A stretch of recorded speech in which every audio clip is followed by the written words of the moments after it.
Okay, welcome KSIR, and we're down here at Wiggins Tigers, getting ready for, well, we're going to have some girls wrestling right away, and then we'll go back into Brush against, we'll have Fort Morgan against Brush, Brush against Wiggins, Tigers against Fort Morgan.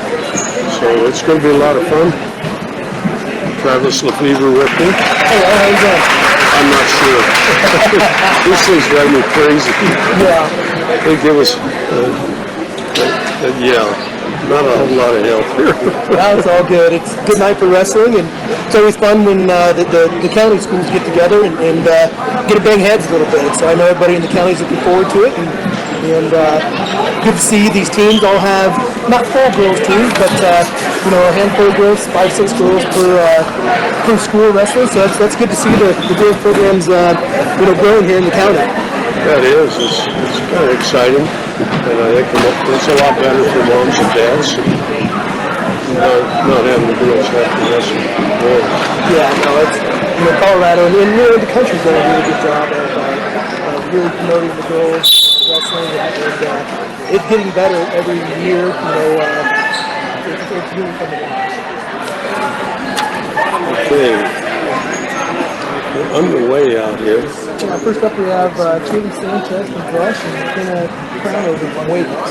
Oh, okay.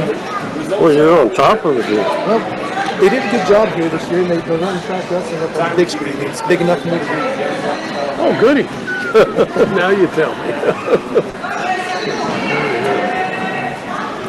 128 on the clock up there. Girls just circling. We got orange singlets for the Wiggins Tigers. Beat Digger VHS on the back. For the Beat Diggers, Caitlin Sanchez, right? And McKenna Crownover.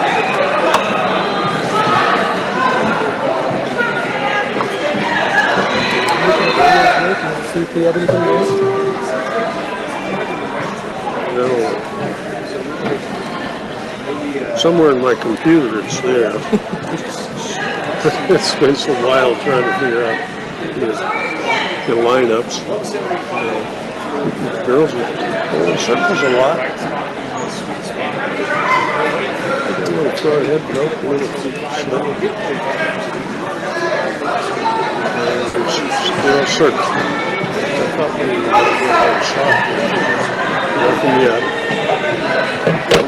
First period's almost over for 20 seconds. Yeah, and I think you're going to see that a lot out of the girls, especially from these small schools where not a lot of girls have wrestled for a long time. So a lot of these girls are stepping on the mat for the first time, so they're just filling each other out. And they're doing a job of positions because nobody wants to open up. And we're going to the second period, 0-0. Girls win at 1:30. Let's see, it looks like the Beat Digger's choice.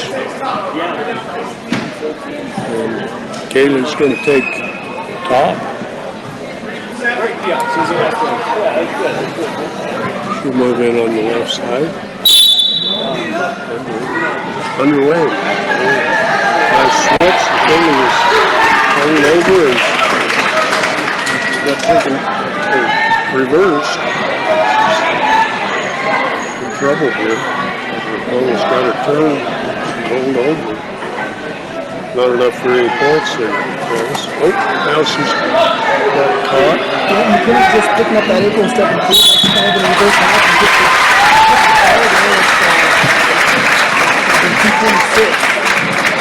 Okay. So, first period was they go on the mat and start wrestling with this. And McKenna Crownover with the win in 226 over Katie Sanchez at Brush. Next up, we should have 145's Olivia Herrera against Riley Erickson. Yeah, if Olivia... 145, Riley Erickson versus Olivia Herrera. So Olivia's actually ranked 13th in the state at 140, so we must have bumped her up so she could have matched. Good for her. She's in on a shot. Yeah, nice single leg. Just needs to finish here, but Riley's doing a really good job of spelling there. I know, Olivia there gets in on the shot and gets a 2 for a takedown, but I know that Riley Erickson, her dad wrestled at Fort Morgan, so she's done a little bit of wrestling during the last couple of years. Olivia get an escape there by Riley. It's been a pretty good scramble so far. They're on their feet there. Yeah, you can tell. 2-1. Oh, nice shot there. Yeah, nice high shot for Olivia. She's in deep. She just needs to cut it down and finish out her single leg, which she does out of bounds.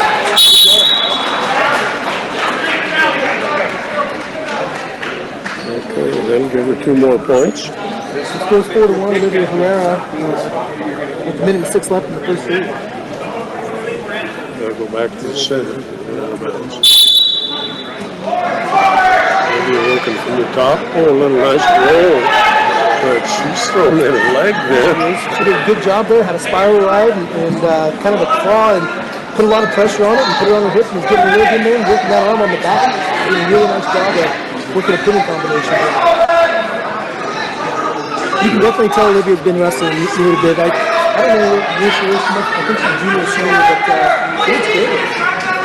She's doing a good job.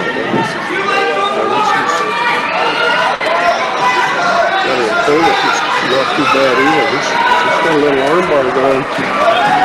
Yep, skating through. Oh, there's the pin. How about that? It goes to Olivia. Minute 38. Call for Olivia Herrera over Riley Erickson. That was a good match, though. Both those girls had a lot of movement and, nothing to hang your head about if you're Riley. Olivia's kind of a seasoned wrestler. I think Riley's a freshman, so a lot of good stuff to work with there. What time did you say that? It was minute 38. At 155, Addison Mayer and Natalie Gomez.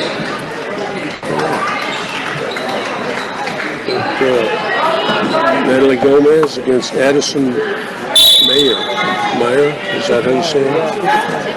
They're at 155.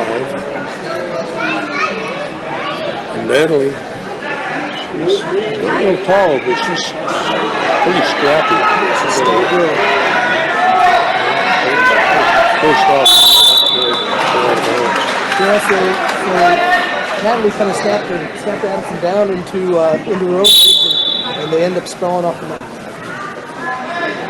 back underway.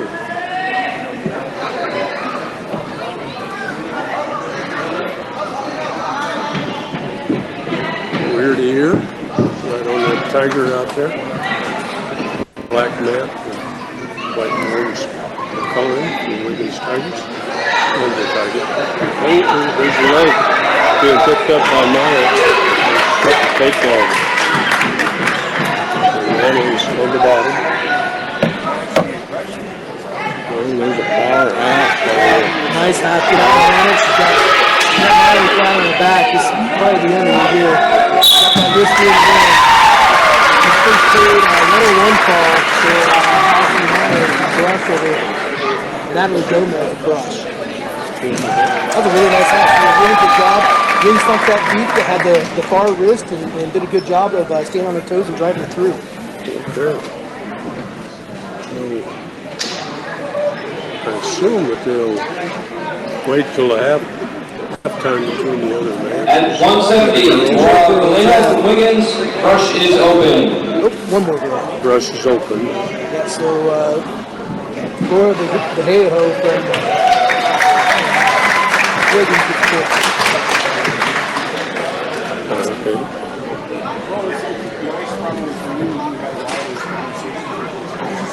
At 190, Mackenzie Steinbach, brush is open. Mackenzie Steinbar at 190. Also gets picked. Should be the end of the girls' duel here.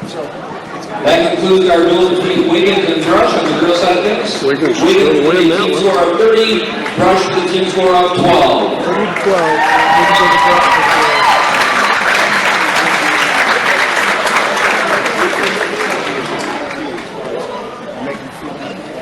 Okay.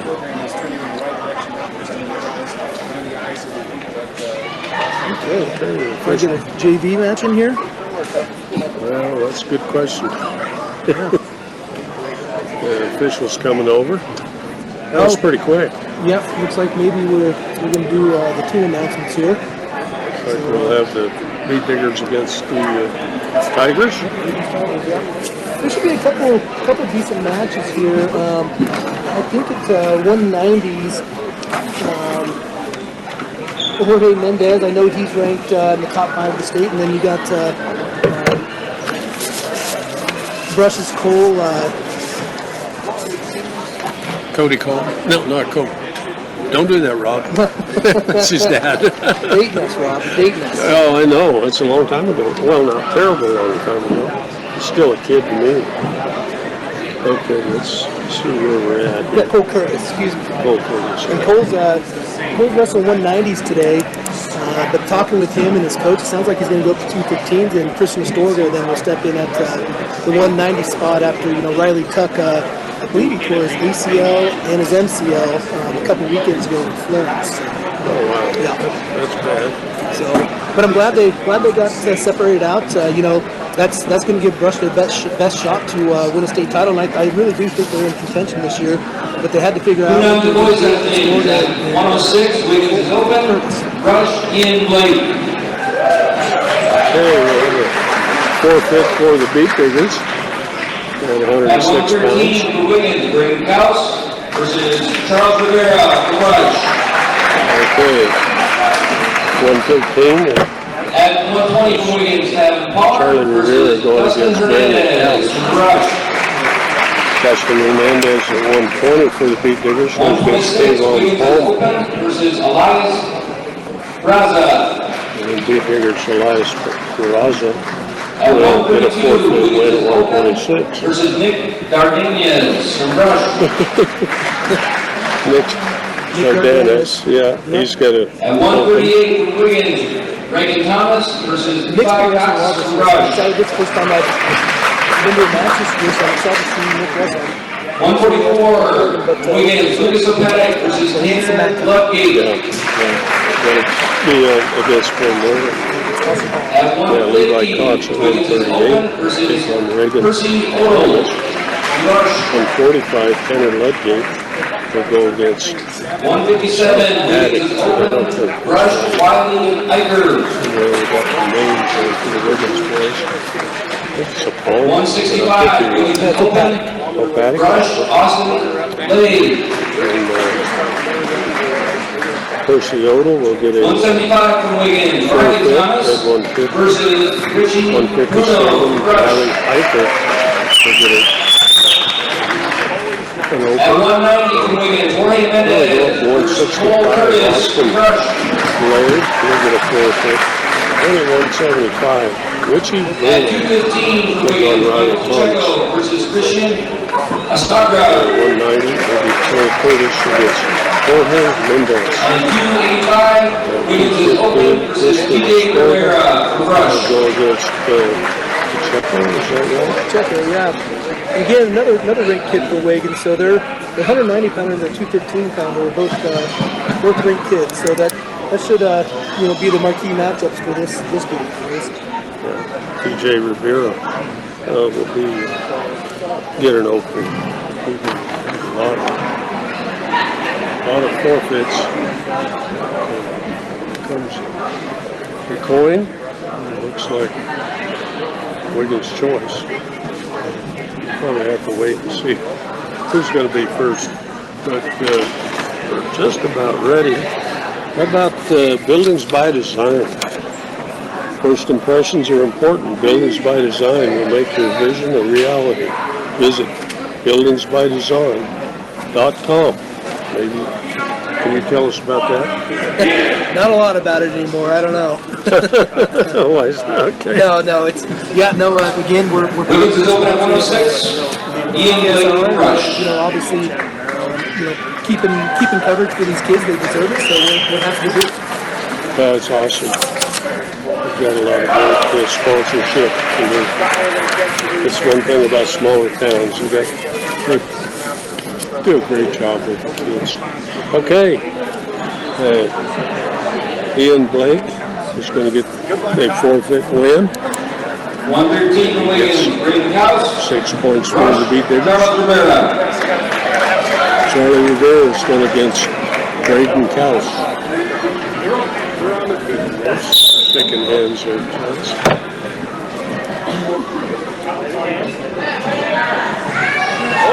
Blake with a nice one.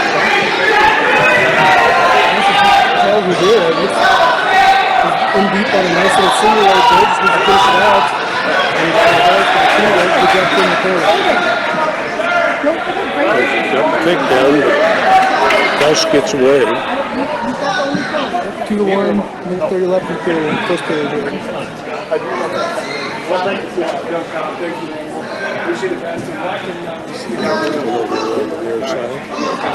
think her face is more. Some of that. Oh, nice shot again. That was like Charlie Rivera.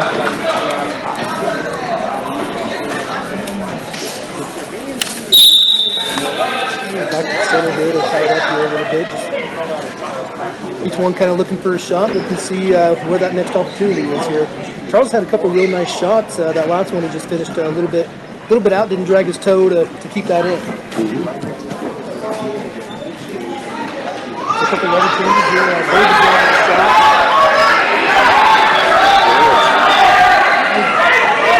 Good job. Now he's got a strong, now he's cross base and comes around for the feet. Nice conversion.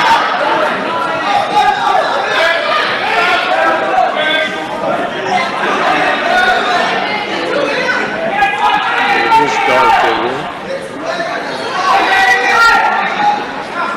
The bright light on the moon. It was kind of caught underneath. Make sure the players stay control until just now. There you go. Brady pop his head out. And Tyler controls it. Now he's got 10 seconds left in the match.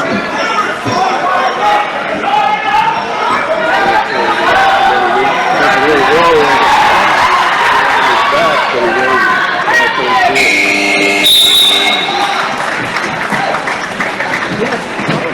Looks like he might have something going here, but he's got to learn to not expose himself.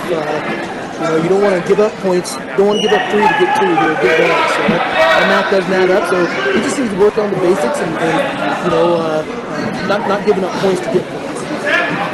Charlie's going to take the down position in the second period. Up by 1 point.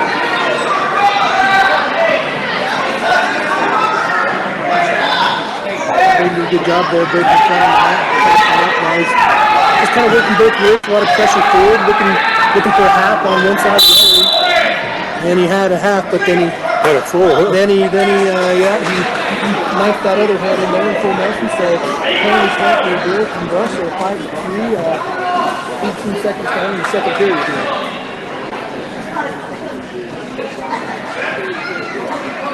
Nice wrestlers are down. Facing away from us.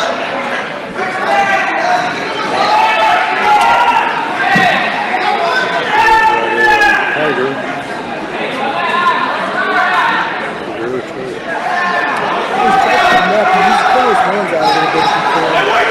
Charlie's staying a little Brady's staying hip to hip and pressuring forward, so it makes it hard to do this. So now he's trying to work that half, but he's got to be careful. He's trying to slip in that full Nelson again. I like the lift in the half, and he's doing a good job running it.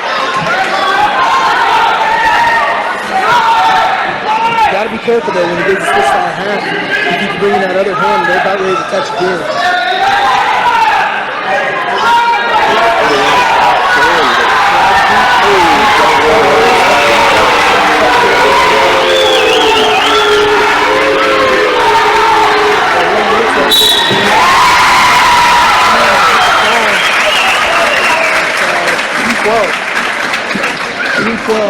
Braden Thomas with the call over Charles Rivera. Okay. Oh, we'll tie it up. 6-0. Or 6-6. 6. 2 matches here.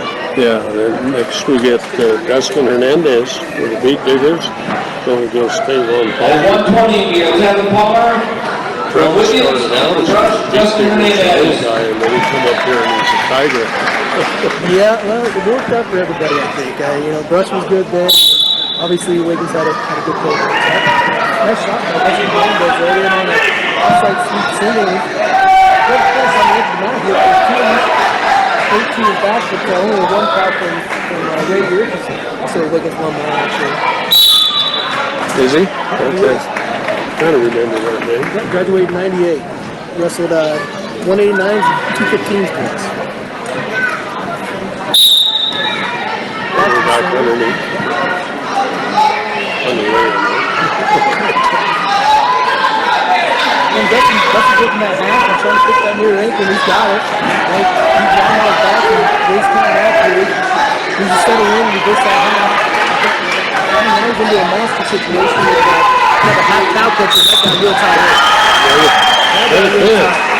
That's for the beaters. Yeah, 38 seconds. Excuse me, 38 seconds in the first period. Yeah, didn't think it was that quick. There's a lot of action in that 38 seconds. Yeah, they were. Okay, beaters get the win. Okay, Elias Pizarro, the beat diggers, will get a forfeit. 126. Dardanis, 122. Levi Cox will be the next one up. 138. Going against Reagan Thomas. B&B Appliance. With over 30 years of experience. B&B Appliance. Match the appliances for your needs. Stop by 502 Wilson Street in Fort Morgan. Dardanis got his points there. Yeah, they may look to do some big things if they got state title hopes this year. He's good. At 138, Wiggins, Reagan Thomas. Along with some other things to happen, but we're expecting big things. I think that expectation is growing. He's finished second last year and fourth as a freshman, so it's time to take that next step. And here's Coach Cox's son, Levi Cox, at 138, wrestling Reagan Thomas, excuse me. I wrestled with his dad as well. So Ryan Thomas, they own a dirt company here in Wiggins, and really good guy. So.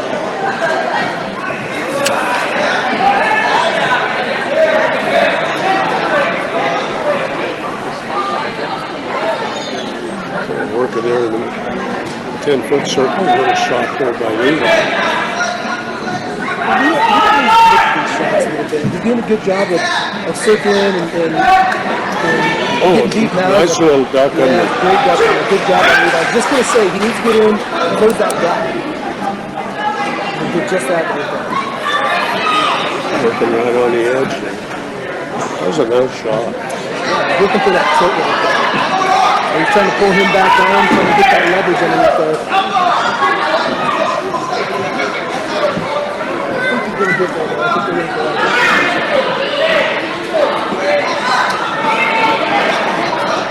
That'll be a stalemate because he couldn't really work today. I'll go out of bounds. Yeah, I really like to see Levi open up his offense here on top of it. And, work those tilts, work those arm bars, stuff that he's really good at. Again, you got your hammers from Brush that are going to score the points. You got to have kids like Levi coming back through and scoring some state points if they're going to match toe to toe with Eaton and Mullen.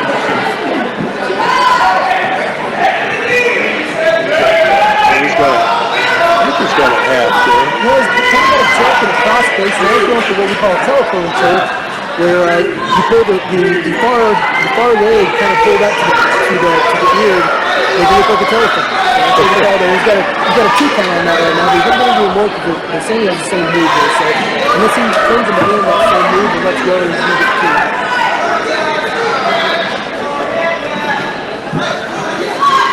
2. Still working those wrists. Let's say it's got out there and right in the second period. Yeah, Levi did open up. I mean, Reagan, strong kid, didn't let him get a lot there, so he's going in the second period at 4-0. But Levi did a good job trying some turks, trying some tilts, get his offense going a little bit here. Levi in the down position. Stand. That's a good job killing the hooks, getting that stand up. Now he's getting ready to work that, get that offense going on his feet. He looks good right now. He really does. Looks loose. Looks like his offense is getting going. Good sweet single opposite side. Levi's in on a deep shot. Got him up between his legs. Wiggins' head's posted. Wiggins needs to block an arm and turn if he can. And Levi just needs to push, post and pull back, get that his head out, which he does right there, and finishes on top of it too. Right into a really nice crossface, working at that crossface cradle. He just jumped across, now he's working kind of that butter arms, he kind of corkscrew, but that move there works when the kick is flat. So he needs to come back around and get Wiggins flat to work that bundle of arms there. I tried that earlier, and I thought he was pretty soft on his back. That's the danger of that move. If they're not flat, they come up to their knees. You're really choking yourself over, and you really expose yourself. But regardless, Levi's up 7-0 with about 30 seconds left in the second period.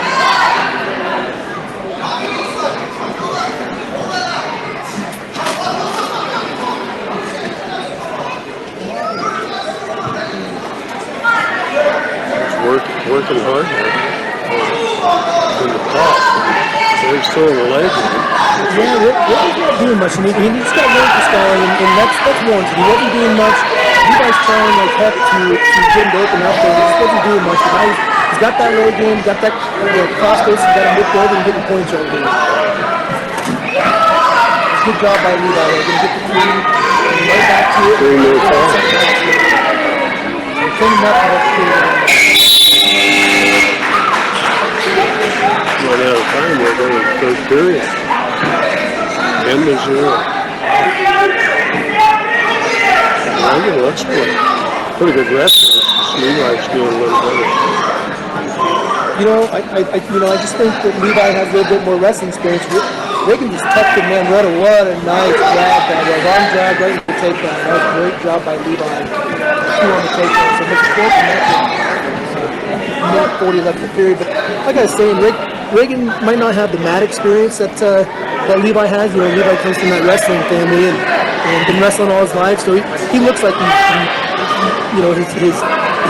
technique's a little bit better than Wiggins. But Wiggins tough. He looks strong. He's giving Levi everything he wants as far as strength goes. Power half now on the left side. Oop. Put on that. Little cross face. Yeah, he's got that leg in. He's rolling both those wrists out. What he's trying to do is pop one of the arms up on the back. But he needs to block an arm with his knee if he's going to pop that out. And that's what happens if you don't block that elbow with the knee. He's going to be able to straighten the arm back out again. I would have to go in there for a moment. Yeah, Levi just needs to keep working here. A fall would be nice, but a tough ball obviously would be good too. So, those points are going to be important. So the more he opens up, maybe not for this duel, but for future matches. Those points are important. Those bonus points are always the difference between first, second, and third. It seems like. Yeah, we would call that the cement mixer. They used to call that. So, got that arm bar back, chopped the arm, came back through the opposite side, and then was able to elevate that head. And if you get that, that's going to be really darn tight. So that's a fall in 5:35. At 1.4, Wiggins, Lucas O'Patton, Rush, Tanner Bunkey. A lot of big circles here for the Beat Diggers. And we'll have Tanner Ludgate going against O'Patty.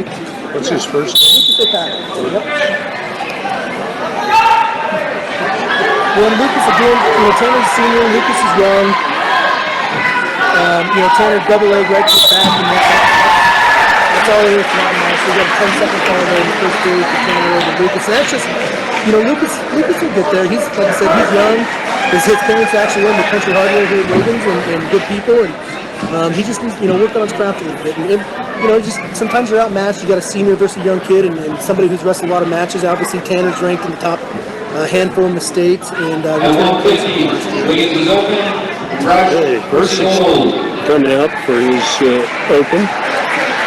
We've been only at about 42 to 6. At 157, I graduated from Wiggins is open. Rush, Wiley Erker. It's by a different school, high schools. Yeah. It's smarter as well. Wiley Eicher. Sometimes I get a guess right. Yeah.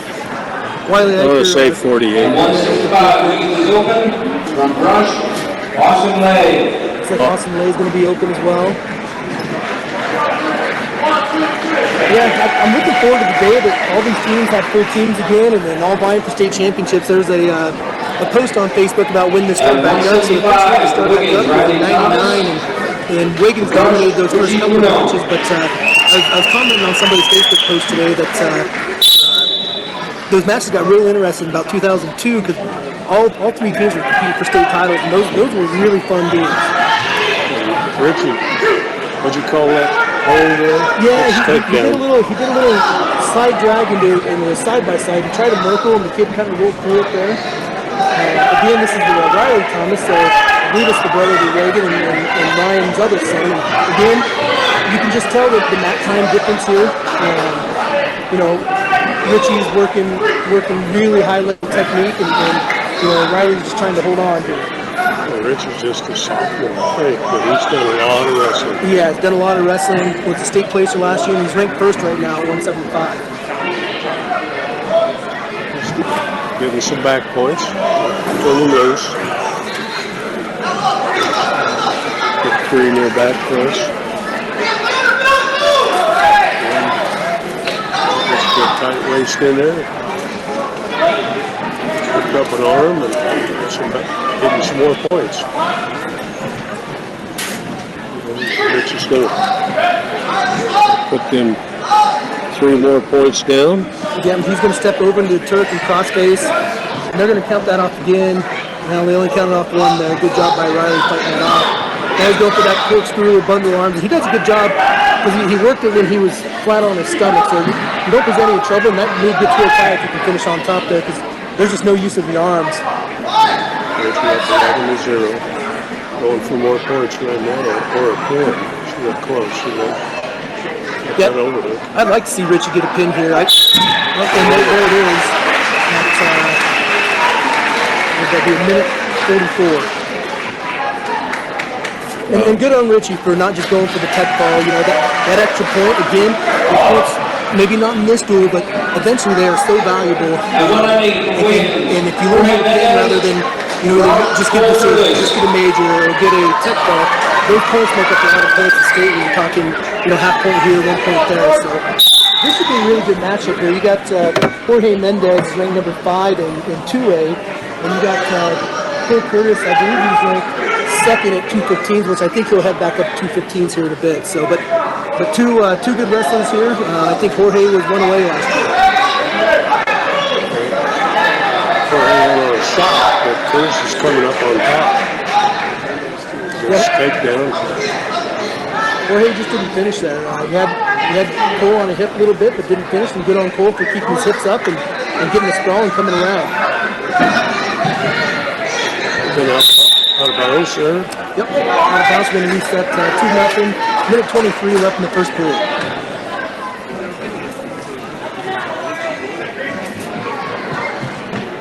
Start.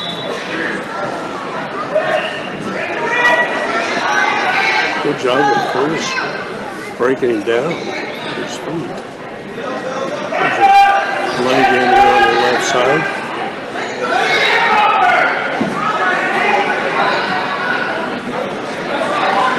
A lot of coaches don't like that.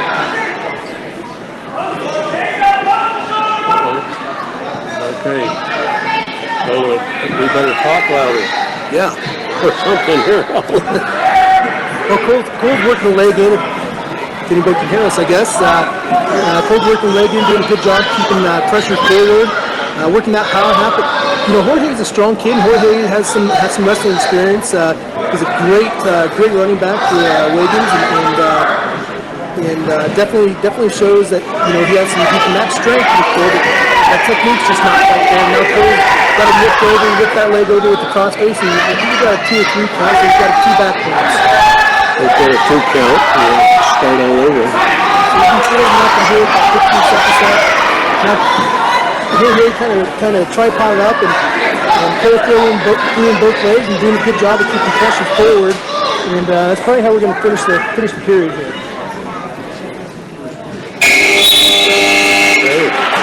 Second period. It's a tough match. Yeah, it's good. It's good for both these guys. Get a good match in, good blow in. As we're coming into the regional state, the more hard matches you have, the better. Cole's going to select down on this, and Jorge just kind of pressures forward. I think they're both kind of waiting on each other to make a move and then shift some weight so they can figure out what the other's going to do here.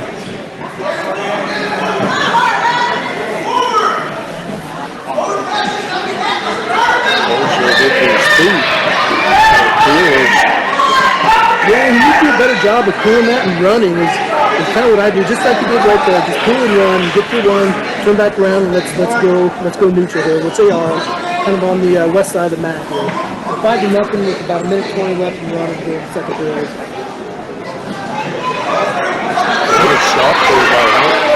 Yeah, he's in a nice high cross, but he's doing a good job defending, got his hips through.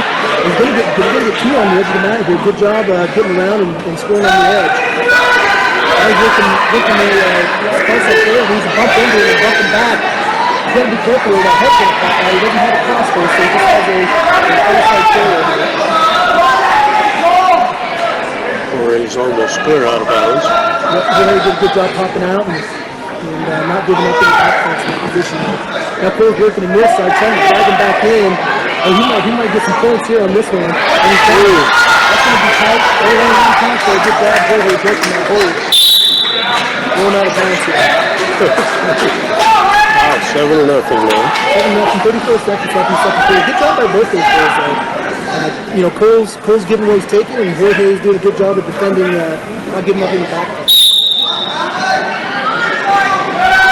Quick stand up by Jorge. Is on top. Good job by Cole. Had a little front trip, returning that back to the mat just like you should. They need to work together and practice. That'd be great.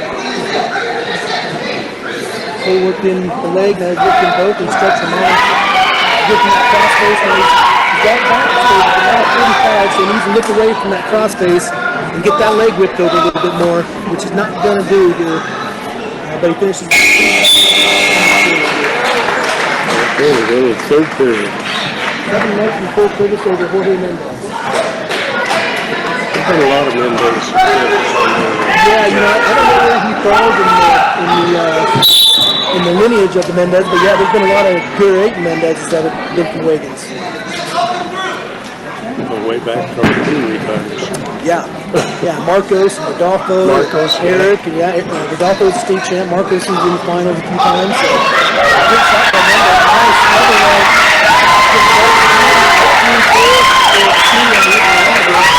Nice. Another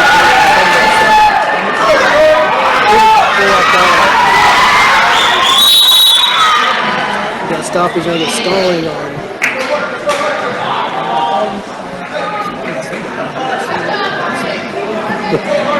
Unless he just called. Oh. So I'm not sure if Green got caught for stalling. He got some blood type. Oh, Green. Yeah, I'm not sure what happened though. It looked like Ray called a stall call on Mendez, but I'm not entirely sure why, because he returned to the mat and it was a pretty quick stall call if that's what it was. I'm not entirely sure. Still 7-2. 7-2, second period. Oh, they got him all cleaned up. He's ready to go. We'll start on bottom. 4:44. What time? That didn't look right. Looks like he's going optional start here. Let Cole up, and he's going to work again. Cole's in on a kind of a marker. Mendez drops down to the outside single. He's a good drive. Cole's got a whizzer in there on the edge of the mat. pretty good pressure back there on the Wiggins. Well, if either back out and pick up that leg or kick through, but they look to a stalemate. This and they do it again. Minute 10 left in the third period.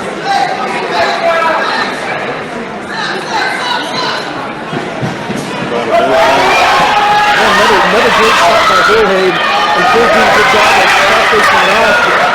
Using so deep there, but Ford got great grip and just kind of cross-face under it. They call it pancake cover, right to his back, and he's got Jorge and Kelly doing it to offense. He can get takedown plus a lot of points scored by Ford there. So 13-2, Ford over Jorge Mendez. 30 seconds left in the third period. He's looking for more. Oh, got another blood time. I was just going to say, he's working both those wrists really well. And Cole's such a strong kid that, you know, if he can figure out how to roll those wrists under and, you know, work those halves, it's going to be really good success. And you know, like I said, I talked to him before the duel. It sounds like he's going to go up to 215 today. And I think, you know, he has a really good shot of making the finals with that weight. So. You look at all the coaches. Notice they're all local coaches. It's great, isn't it? How neat is that to have mostly local coaches? The only outlier we have is Caleb, but we'll say he's from Wiggins now. Yeah, well, he's from Akron. We won't hold against him. It's pretty close.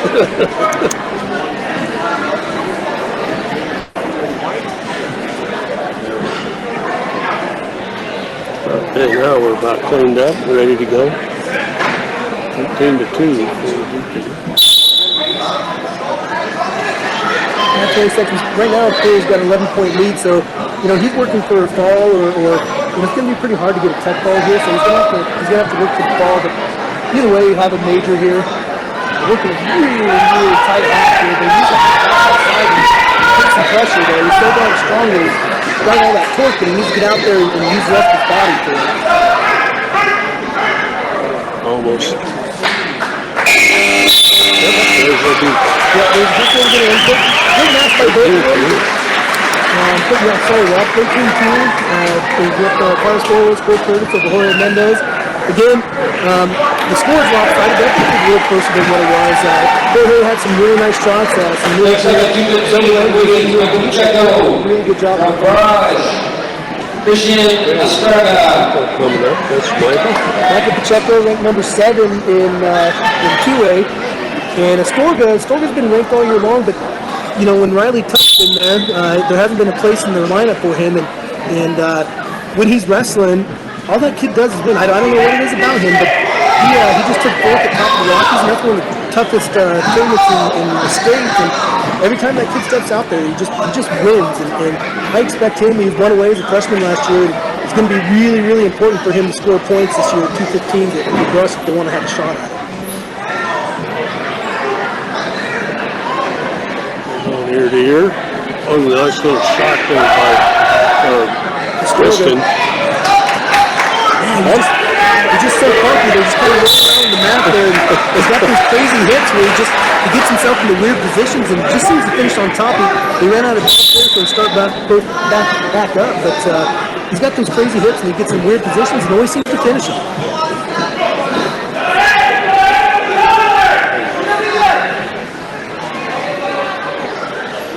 Circling now. I think we're going to get a little throw there, but it couldn't happen.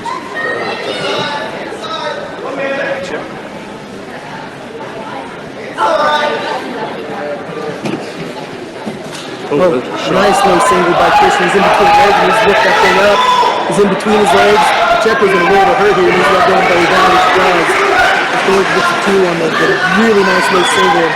Man, he is just going to town on top of it. Just a lot of action by Sturgeon. He's got that near side cradle locked up. And he's got it rolled back over, but he's got to be careful. You don't have that arm in there. You've got to get that head in the side. It's the second time he rolls through and ends up in a neutral position. So it's 2-1 with 20 seconds left to go in the first period here.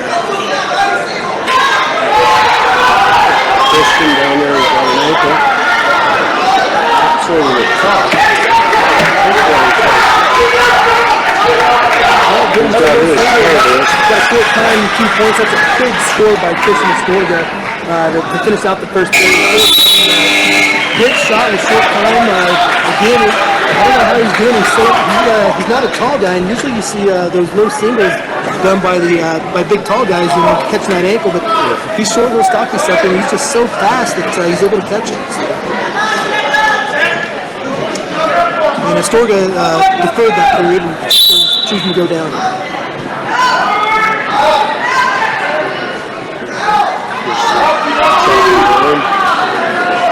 Cross face. A little high for my liking, but I like the forward pressure. Now he's looking at a nice cross face there. He's a pick near ankle. Pacheco's in on a leg. Pacheco needs to cut him down to his hip if he can. And now he's got him tripoded up into that cross-side cradle, but again,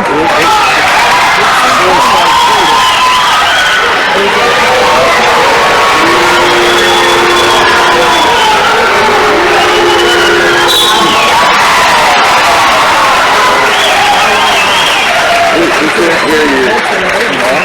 Barely. I can't figure out how to get 2 minute and 30-second play. Probably something I did. Is there a way I can get up here? I had to jump. Clear over there. Just climb? It's probably here. Here we go. Alex. Way over there. 2:25, Wiggins is open.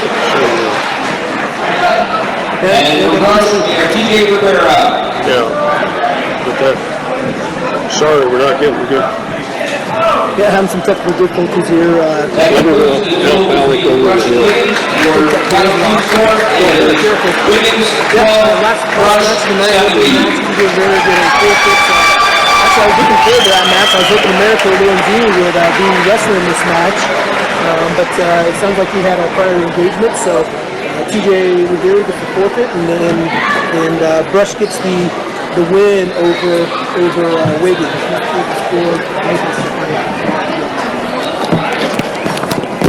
But we'll be in between here, and that'll be Brush and Morgan. So, Rose, if you can hear me, we'll go back to you here between the duels.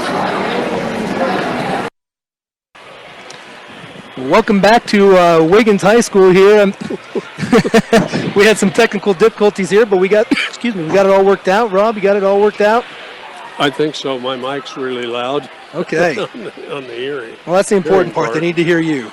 Yeah. Okay. Are we good, Rose? Yeah. So it looks like Wiggins, Brush and Fort Morgan getting ready to go. I'd assume we're going to have probably 5-10 minutes yet before wrestling gets going. But let's. Do you want to run through the rankings here, and we can kind of give some updates for what we have for the ranked wrestlers, and then some of the matchups that will be kind of marquee here. Is that week 7? It is.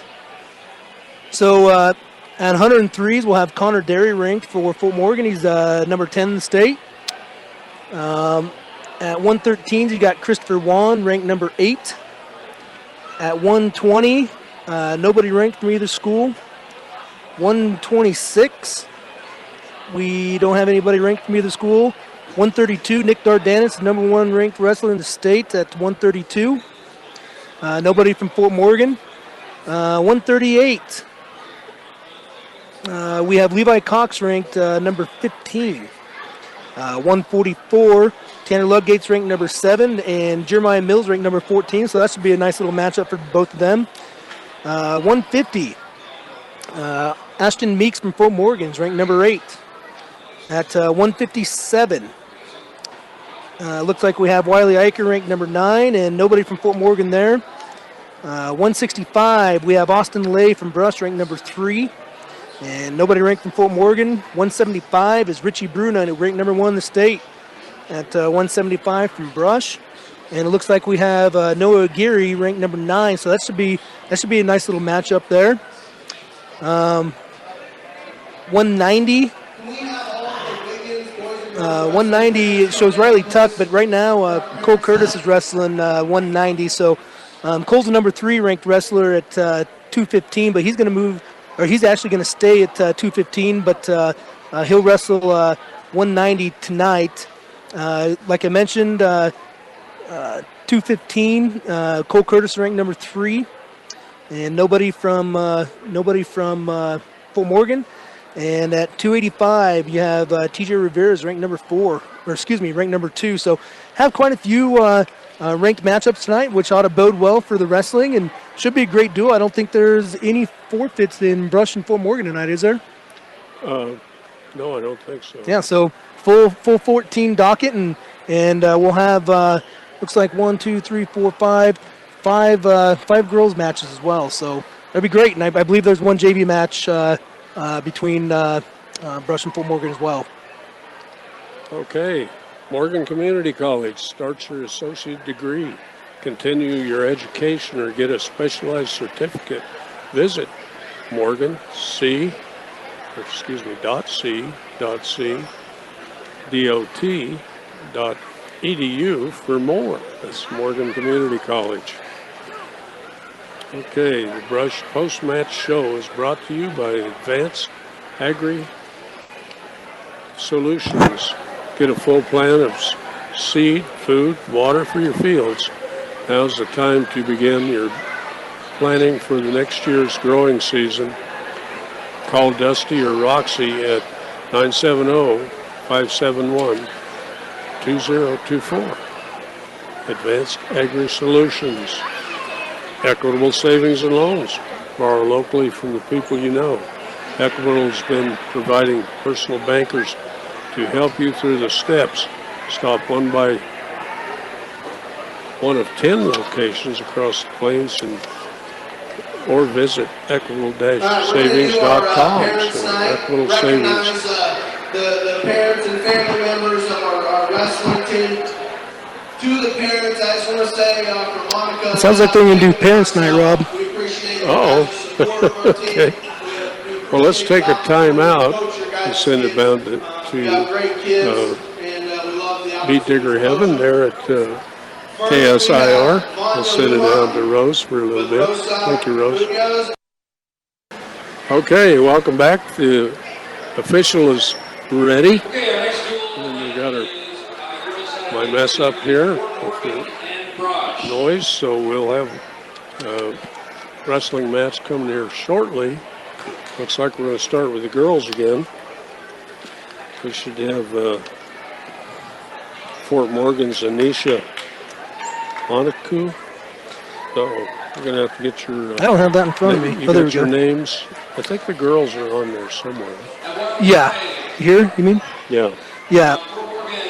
Vanessa Moncada versus Riley De Leon. Vanessa's from for the Beat Diggers. Yeah, Brush didn't put weights on the program, so it's a little hard to see where those girls are wrestling at. Well, we got this one here. There we go. This is from the coach. Okay, even better. Yeah, even better. Huh? Okay, so we'll have Anisha against Kylie De Leon at 110. 130 will be Kylie Sanchez against Grisha Jumama. Gamino? I don't know. You might have Brisa Fort Gamino. Morgan ones, Yeah, Brisa Gamino. And at 140, Olivia Herrera against Forefoot. That's for Brush. And at 155, Natalie goes against Daisy Ordonis. I write terrible too, but I guess. That's all right. Okay, so we're almost ready here to kick this off. The officials over there saying, let's go, let's go. He is definitely trying to get this thing going. There's no doubt about it. He hasn't jumped up and down, but he's been waving a lot. No, he's getting old. So, Ray's getting up there, gray in the hair, a little long in the tooth here. You think? We're almost ready. Stubbs Gas and Oil, one-stop shopping does exist. Gas, food, and all your travel accessories. Get off of I-76 at exit 66A in Wiggins to visit them. Okay, there's a victory. Did you overhear that? Yeah, I believe it was Kylie De Leon at 105 took a forfeit from Brush. Didn't have a wrestler. Oh, okay. Doesn't look like we'll have a 125 for Oregon. Risa Soriano. Camino. Rush open. yeah. Brisa Serrano Gamino is open at 120 or 125. Excuse me. Okay. So it looks like it might be a little different than what you had written down there. I think we got the wrestlers, but we don't have the ones that's going to get the forfeits. Here we go. We'll get one of them. And so it looks like we got Kylie Sanchez from Brush going to receive a forfeit as well. She was set to go against Resna Chimama, but they were talking about doing some extra stuff. Yeah. And again, They weren't sure. Olivia Herrera is ranked 8th in the state for the girls. She'll get a forfeit. Doesn't look like Fort Morgan has any wrestlers for her to go. So Yeah, that one does show a forfeit. So looks like the official raises her hand, both directions. That's one thing that Gerard Flores always wanted the parents to have the winner. yeah, and we have not talked. We kind of got rushed on the air here a little bit and hadn't got a chance to talk to him. But the wrestling community, Brush community, Morgan County, obviously, lost a great wrestling ambassador, just a great man. They had his funeral services this last week. Gerard Flores, passed a couple weekends ago, reffing a kids tournament in Arvada, and that is just going to leave a hole in Morgan County and in Colorado as a whole. Honestly, he just was such a big figure with all the kids. I don't know a person that doesn't know Gerard in the wrestling world, anyways. Just a huge gaping hole, and it's going to not be the same seeing a state tournament or any tournament that you go to that he's there without him. So it's going to be different. Yeah, that was an awesome deal. Yeah, that celebration for life the was Beat nice. Diggers. Yeah, Brush did it right. They did a good job. They had the celebration life there at the Beat Cellar. I think my estimate was about 1,500 people there. Just a great tribute to a great man. So looks like we're finally going to get a match wrestle. Looks like there's only going to be one girls match wrestled. Everybody else got forfeits. Vanessa. Yeah, so it looks like I was wrong on the very first one. So Kylie De Leon and Anessa Moncada for Brush. Kylie De Leon from Fort Morgan, Anessa Moncada from Brush. Fort Morgan in black. Beat Diggers in their cardinal with the BHS on the back. And we're underway here for the girls. That's only at 110 pounds. Ooh, a nice shot there by the Fort Morgan possessor. But yeah, didn't have the takedown quite yet. Good sprawl. Looks like she's had some mat time before. She moves really well here. She's it's a great shot. Moncada sprawled there, but De Leon ended up on top and circled around, but just out of bounds. So Moncada on a shot from Brush, kind of trudging in on a double leg, and De Leon is doing a good job of keeping her hips away from that.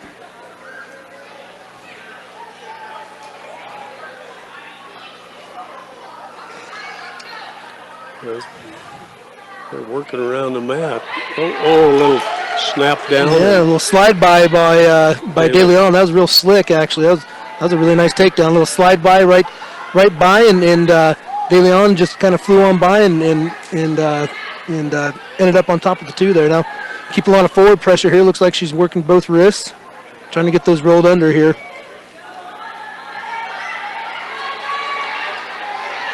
Got a little stand up there by Anessa, or excuse me. Yeah, Nessa. Yep, Moncada. Yep. Yeah, but she got taken back down. Nice mat return by Kylie there. Again, she's working that wrist in half, and she's got that deep, and she just hops across there and drives that through. She's working it. She just won't quite commit to it. I think she could have got it on that first try, but didn't quite commit to that half.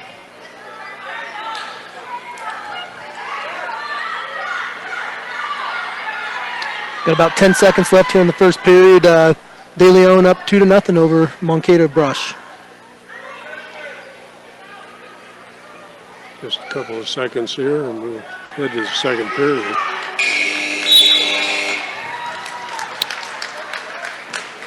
Two points for the Fort Morgan wrestler, Kelly Molina de Leon. Oh, I should have looked at the sign up there. And that's Moncada. So De Leon wins the coin flip there, chooses a neutral position. So interesting. But she did look fluid on look fluid in neutral. They're underway. Let's go.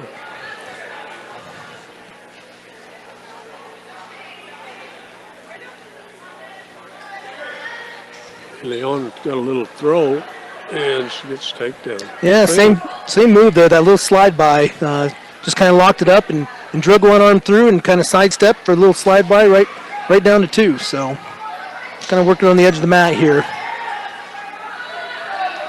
So it makes it 4-0 with a minute 15 seconds left in the second period here.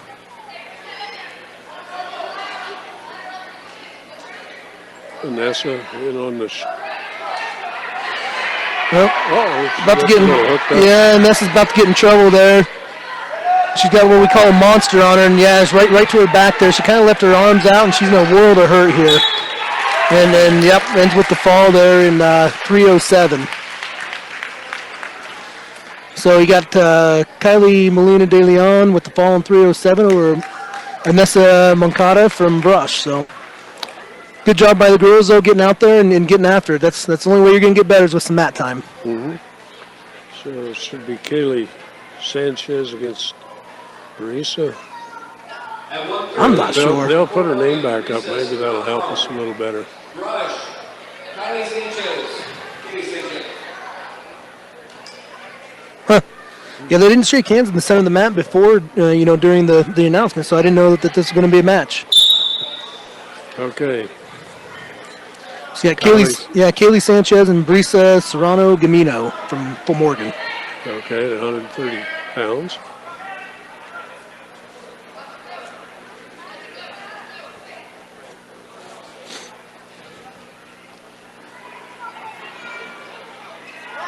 Yeah, both wrestlers just kind of working ear to ear there. And Brisa kind of hits a little semi-duck, little semi-slide by and ends up on top for 2 there on the edge of the mat. Working a crossface, nice crossface.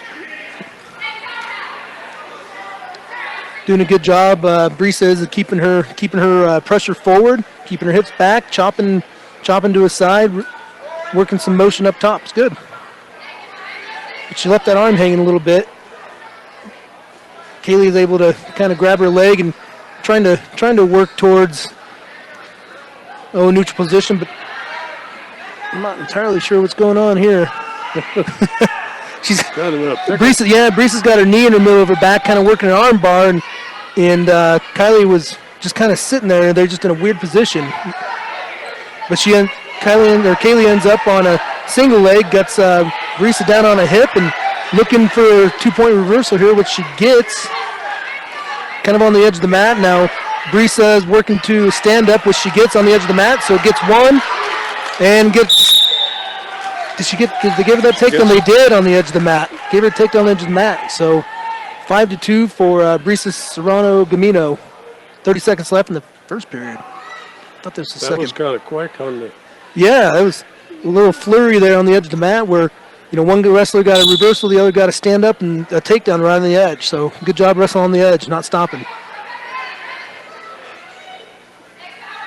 Okay, restart. We're on the Tiger.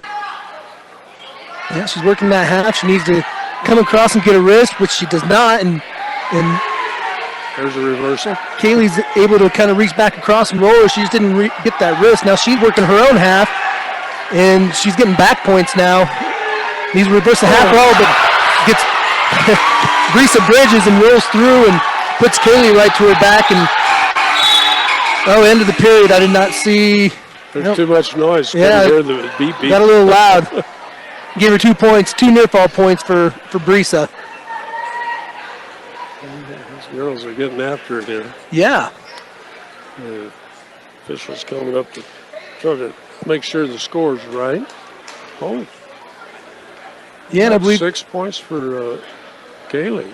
Yeah, she got that 3-point near fall, and then Brisa bridged up and rolled through and rolled her to her back, so she got a reversal, and they're just kind of discussing back points here, see if she got a 2 back points or three near fall. And it looks like they're going to settle on 2, so be 6-9, 6 points for Kaylee Sanchez and 9 points for Brisa Serrano Gamino at the end of the first period. That was a wild first period. Yeah, well, there's a lot of points put up. Oh, Nice little fireman. Yeah, a little semi-fireman's by Brisa right to Kaylee's back. And she's got that arm trapped in there. She's getting back points here. She's got 2 for a takedown. She's got a 2 count at least. And that's about to get real tight if she can get chest to chest and pressure in there.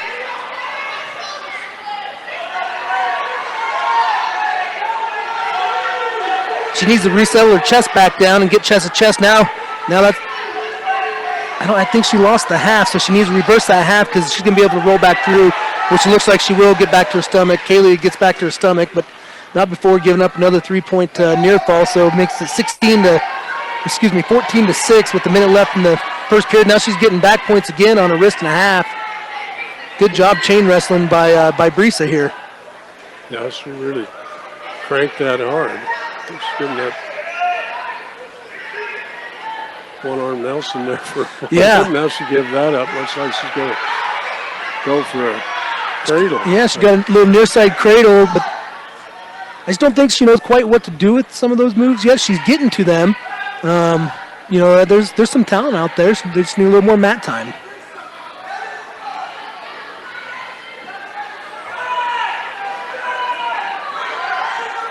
They're right on the edge there. Yeah, Got both wrestlers kind of in on a single. And Kaylee ends up with the 1-point escape, so it makes it 7-14, 20 seconds left in the second period here. They're both kind of in on a near side cradle on each other. It's just who was going to break it first. We've got 10 seconds left in the second period here. Going forehead to forehead, working the wrist. Ahead to the third period, huh? Yeah, it's been a fun match so far. Lots of points scored, so that's good. The girls are opening up to trying some things. I like that. I like that a lot.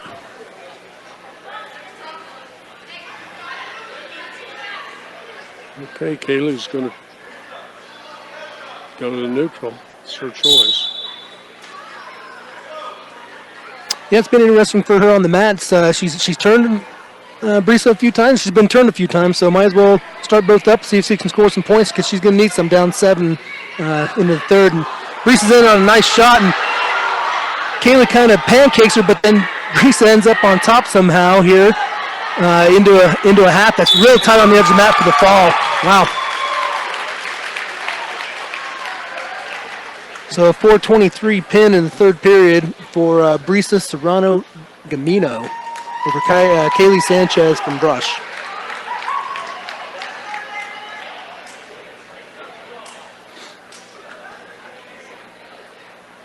At 155, Fort Morgan, Daisy Gonzalez. From Brush, Olivia Herrera. Got Olivia Herrera, ranked number 8 in the state. And Daisy Gonzalez. So she wrestled 140 as the first match. She's wrestling 155 the second match here. So kind of moving all over the place to get her some matches. That's great. That may have been the one they were talking about. Not Yeah. sure whether they could do that or not. Yeah, it showed her as getting a forfeit during the pre-match here. But I'm glad they're getting her a match because she needs some mat time. She's a tough wrestler, wrestling up a couple of weight classes. So let's see if technique outweighs size here. And she's in on a really good high crotch and trips Daisy down, so 2 points for Olivia Herrera. And working straight into a cross-face cradle, getting it locked up, getting behind. She's on the side. She needs to bump it. She needs to bump her hip because she's hip to hip with the cross-face cradle, and she needs to bump that hip to try to get Daisy to her hip, and then she can lean it back there. Not quite sure what to do with that. Yeah, she just needs to bump that in a little bit, just like she's doing now. She's bumping it in. Now she can, she had it on the hip there for a second. She needs to go back with that once she gets her on that hip. 2-0. Oh, and Daisy kind of pops her head out of that cradle area, but Olivia still has control, but she's fighting to keep control. Daisy's on top. I'm not sure she knows what she has, but she has a nice crossface. She needs to get behind her if she can for the 2, but Olivia still has control there and loses control finally for a reversal for Daisy. So 2-2, about 25 seconds left in the first period here.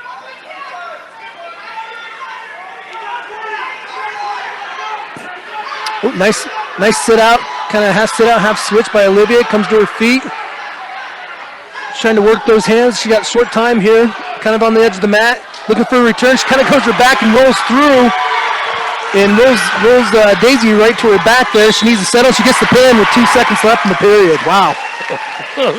Good job by Olivia on that. So pin in minute, 58 seconds for Olivia's Brush Herrera over Daisy Gonzalez. Ordon. That's Daisy. Olivia won. Olivia Herrera Olivia wins. won. Yep, over Daisy Gonzalez. Yep. So Daisy is at 155. Mm-hmm. And Olivia moved up. She moved up 3 weight classes. Yeah. Wow. So good for her. Now it looks like we got Natalie Gomez and Candace Davies of Fort Morgan. Okay, they're underway. And I wonder if this is relation to the football coach Davies from Brush, or from Fort Morgan, excuse me.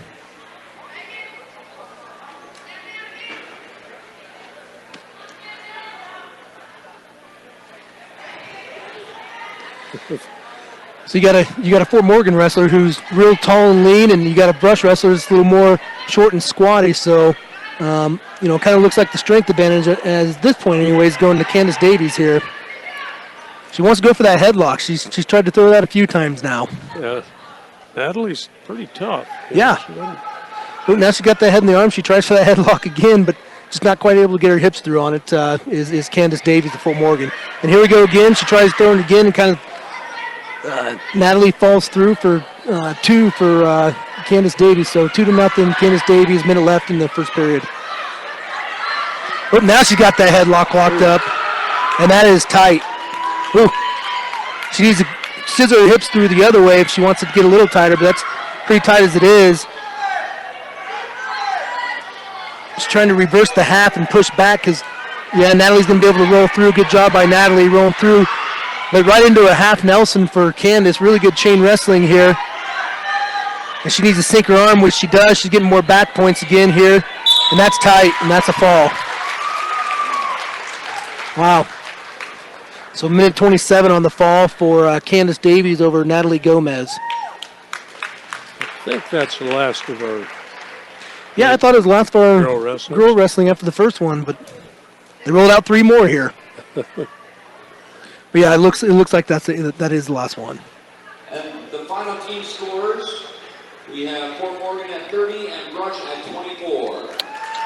So Fort Morgan over Brush, 30-24 for the girls wrestling. Now, is this the first year of the girls for the Tri-County Duels, or did they do it last year? I don't think they did it last year. Okay. Together, anyway. So 30-24? 30-24 Fort Morgan. Yep. And now we will have Brush and Fort Morgan up. So this should be a great duel. There's no open weights. A handful of ranked wrestlers going against each other, so you can't ask for much more in the Tri-County Duels. So looking forward to this one. You got all the Fort Morgan kids on your piece of paper? I do. Do you?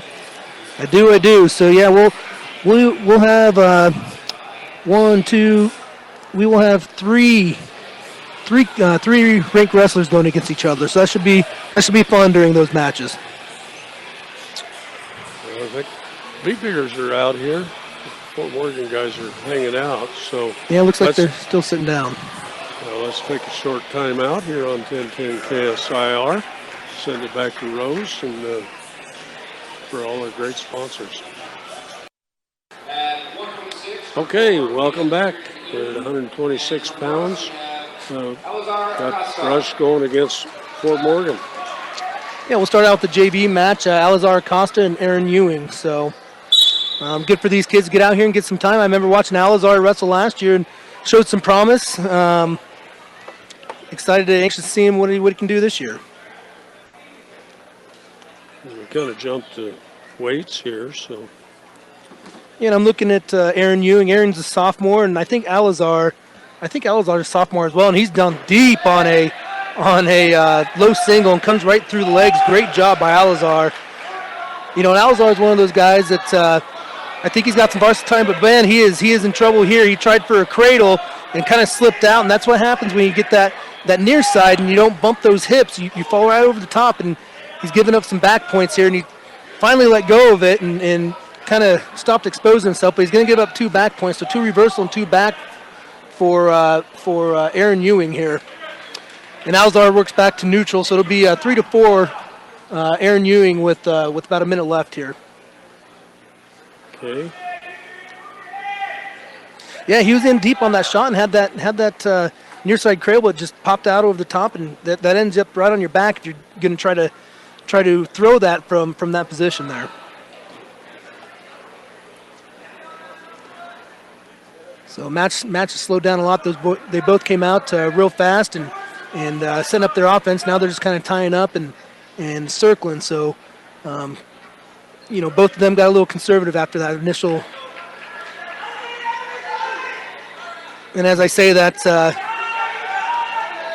Aaron kind of hits a throw by, gets 2, but now he's super high on Alazar, like sitting on top of his back.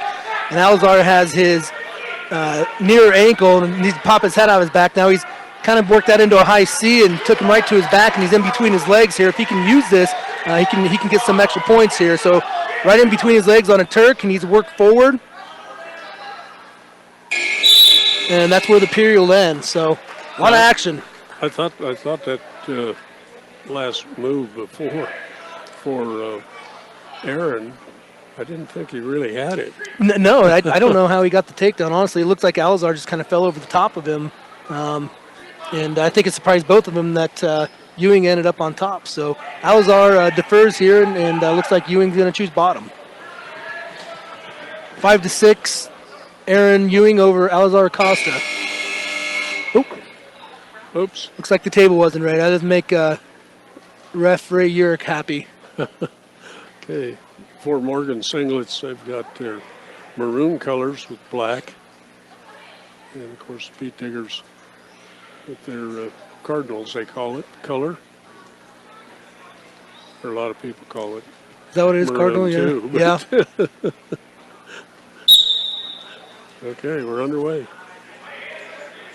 A little sit-out attempt by Ewing, and Alazar does a nice job following him, and then he got that armbar in there, but he tried to tilt, but tilted the wrong way. Now he tilted right into a Peterson for Ewing, and Ray has not called any change of possession yet or control, because Alazar still has that arm locked up. So if he can roll him back through, he can still tilt him up. But it's right into a Peterson. Now he's not going to let it go, and it's right into Peterson for reverse. Now he's giving up back points.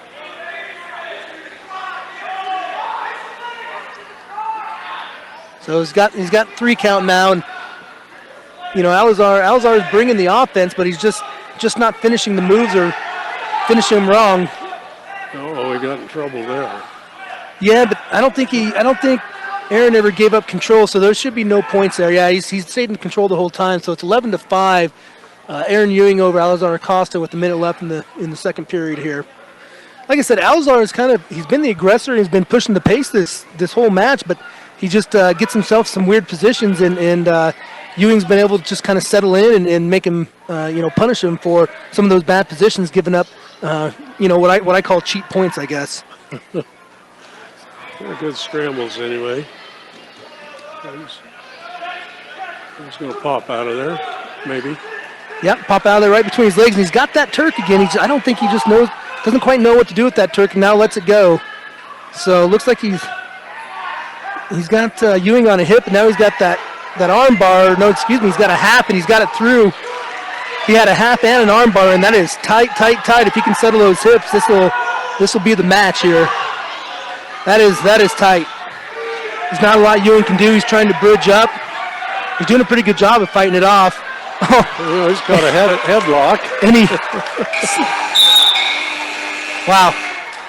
Somehow Reversal, he went from his back, popped up into a headlock, and threw Acosta into a headlock. And I'm not sure how they're going to score this. Looks like they're going to head to the scores table because Costa was definitely getting back points, and I'm not sure if Aaron Ewing got back points there or not. It looks like they just gave him the reversal, so it'd be 15-10 heading into the third period. Wow.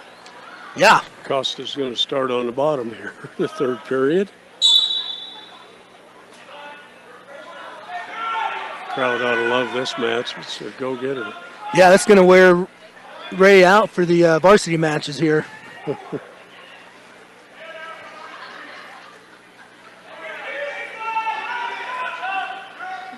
Yeah, Ewing's not much action going on. Acosta seems to be okay with just kind of balling up right now, and obviously Ewing's okay with that because he's up by 5. So Acosta's going to need to open up with a minute 30 left in the period if he's going to have a shot at this. But he's still in it. If he can get an escape and a takedown, he puts him right back into things here.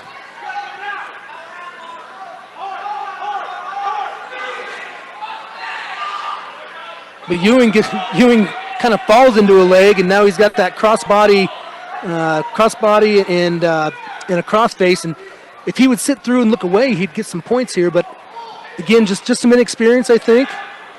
And now he's they kind of fell into a Saturday night ride there with the Costa on his back.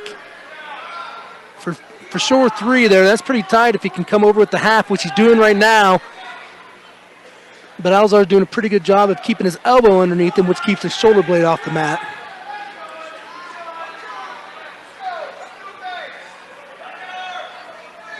Oh, that's a good hard switch. Yeah, nice little crossface there, right into a bundle of arms for Ewing. Now Ewing's kind of putting the pressure on here. He's got 3, so it's 18-10 with 30 seconds left, and he's got Alzar in a world of hurt here in a barbed wire or bundle of arms, whatever you want to call it.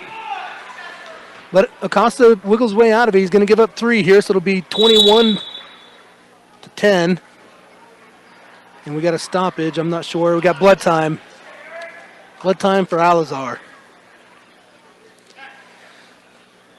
Yeah, these two are young and they're awful rolly around the mat, but there is some potential there. Alazar, that first period and a half really took it to Ewing.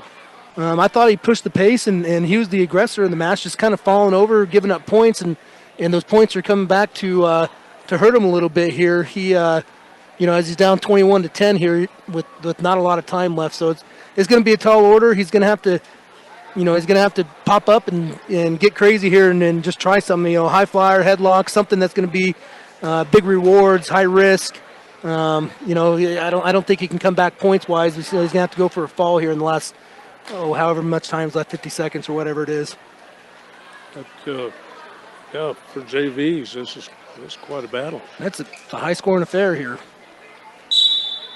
16 seconds. Excuse me. There's real short time left.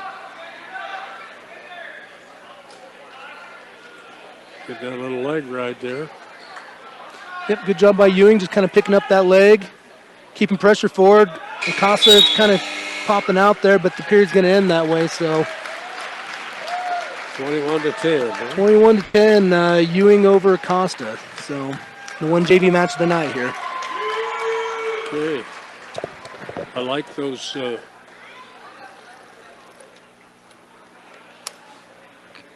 having the names and everything on there, plus the scores. Yeah, it makes it I don't know handy. if they can do that in Rush. It sure be nice. I think they can. I mean, we got the big board up there. They can certainly do it.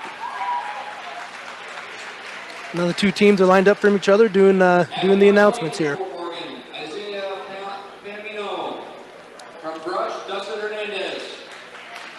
Hey, Dustin Hernandez is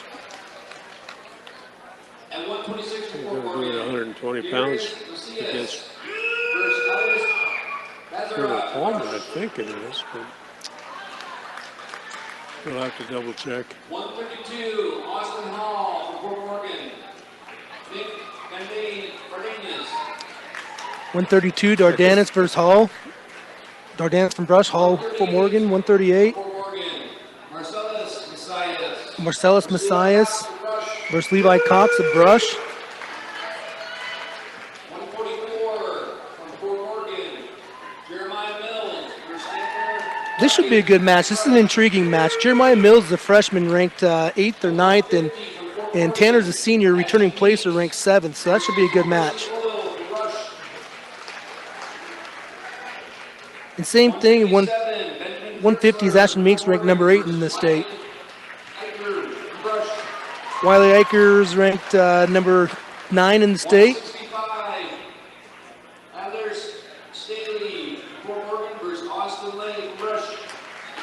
Got Staley and Lay.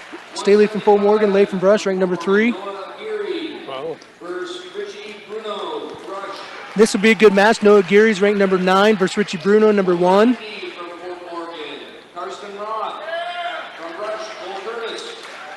Carson Roth and Cole Curtis from Brush. 215 for Fort Morgan, Nate Dahl. Brush, Christian Estrada. 215, Nate Dahl from Fort Morgan. Christian Storga from Brush. Fort Morgan, Jack Worth. Brush, TJ Rivera. And TJ Rivera ranked number 2 versus Jack Worth from Fort Morgan. So, like I said, a handful of ranked matches here. Hey, there's the little guys. Yeah, you got Connor Derry, ranked number 10 from Fort Morgan versus Ian Blake.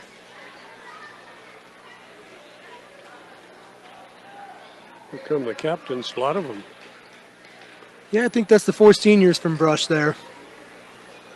And I'm not sure, Fort Morgan does not have very many seniors, that's for sure. They have looks like 1 senior on the team.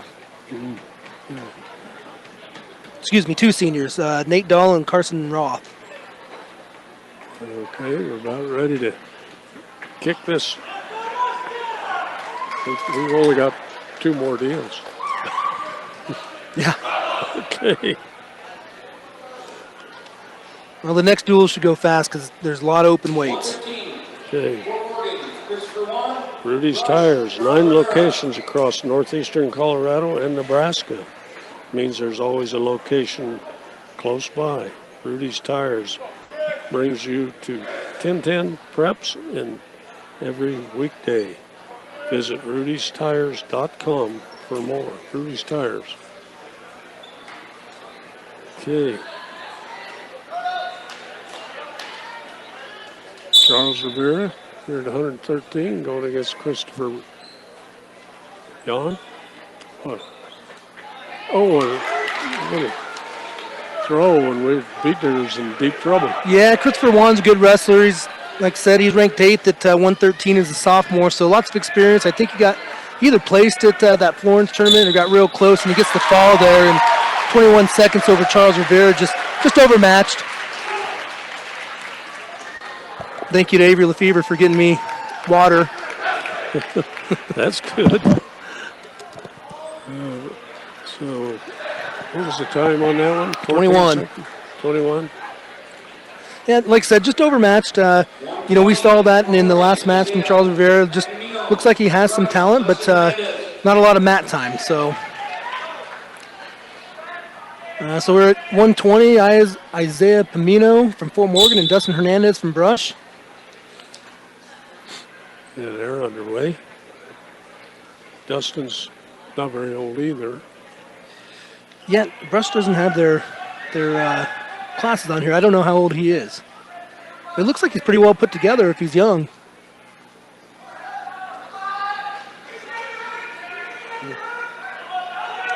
Working, pushes him off the mat there. Isaiah Pamino's a freshman from Fort Morgan.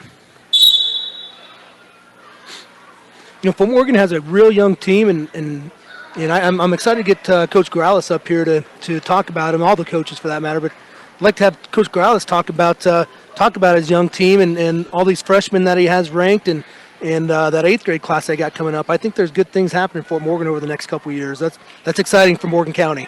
Yeah, it is. We want all 3 of these teams to be good. Yeah, we need Wiggins to get back putting banners up on the rafters here.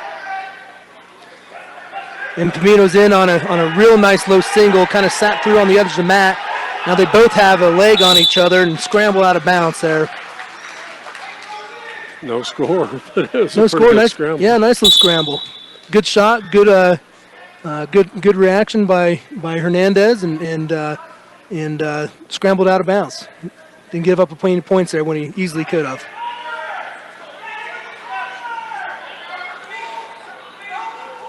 Yeah, but Pimento is really having that wrist control, and it's getting him into these shots. Now he's kind of in on an outside single, but kind of trapped underneath, and Hernandez kind of trying to work for that monster with one arm under an arm and one arm under the chin, and it's something that you don't.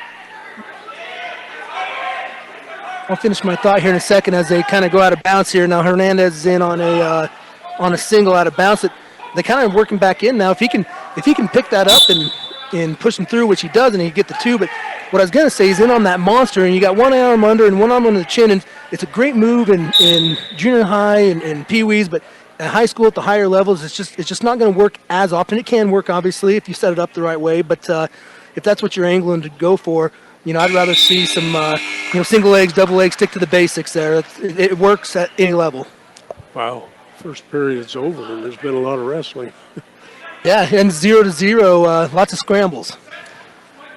Yeah, it looks like Hernandez is going to be on the bottom. Quick stand up. Trying to peel that away. A little trip. They'll go out of bounds. Yeah, nice return by Pimento out of bounds. Dustin Hernandez really needs to work that hand down to the hip, create all that pressure on the hip so he can really pop that off.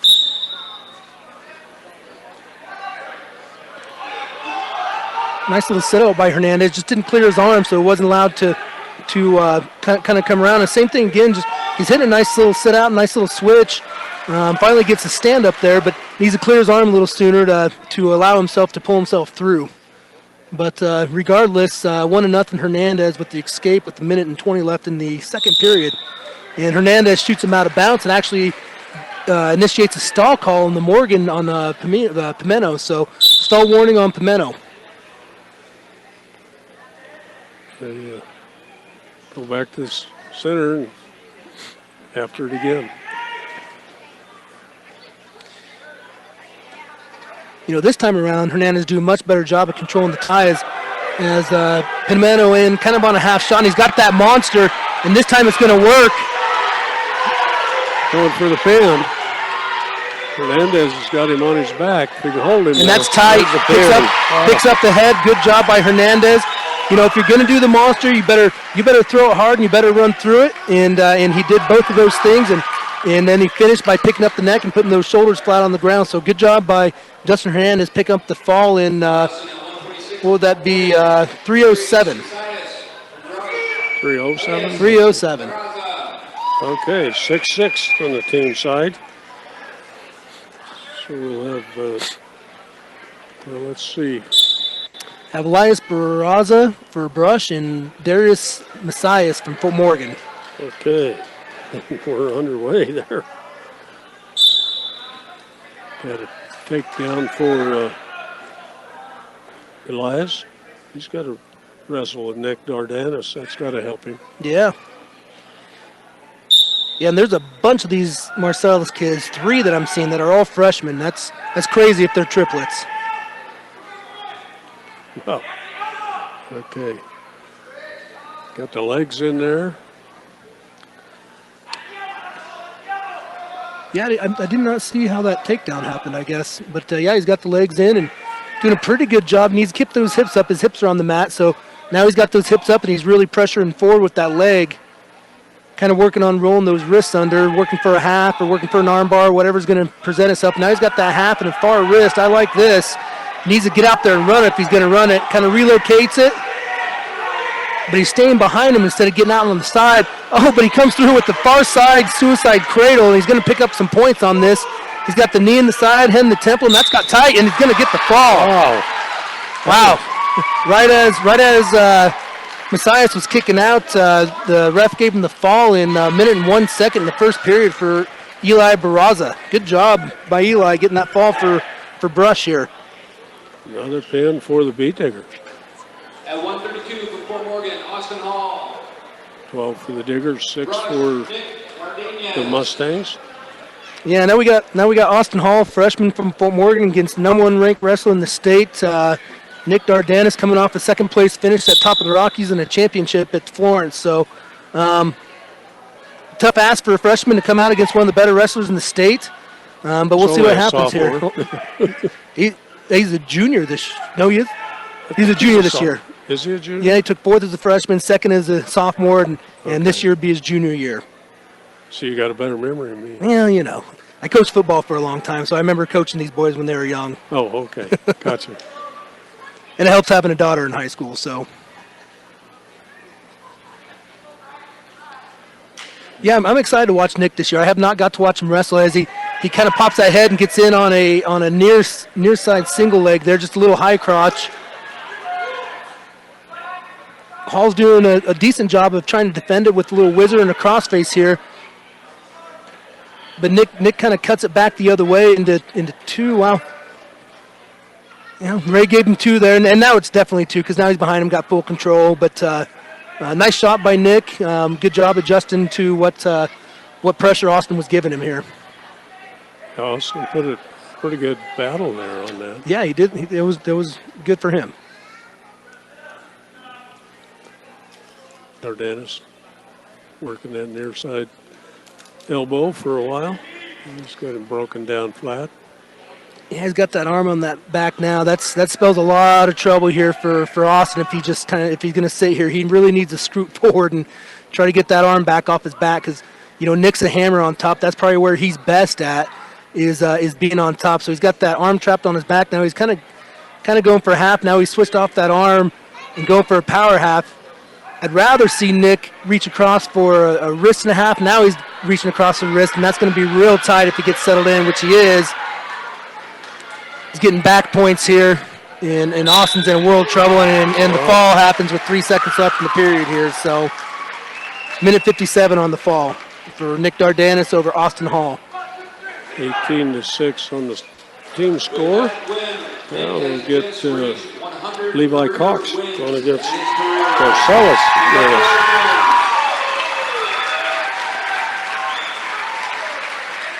Oh, thank you. It was yours. I was hogging your water. Sorry about that. Well, I got to be careful with me. I'm clumsy too. All right, we got Marcellus Mayes and Levi Cox, and I don't know much about Marcellus, but Levi, he's had an up and down year. He's wrestled really well at times, and at times he's struggled. And Brush is really, really, really going to need him to come through here in the next couple weeks if they want to have a shot at the state title. Levi is going to have to, number one, qualify for state. Number two, score some points.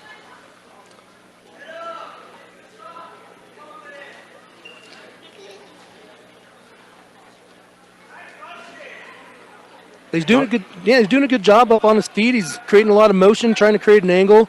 He just snapped Marcellus underneath him here, kind of working a front headlock, trying to work a go behind or a throw by, one of the two. Now he's got that near ankle. He's going to get two here. So good job by Levi securing that two.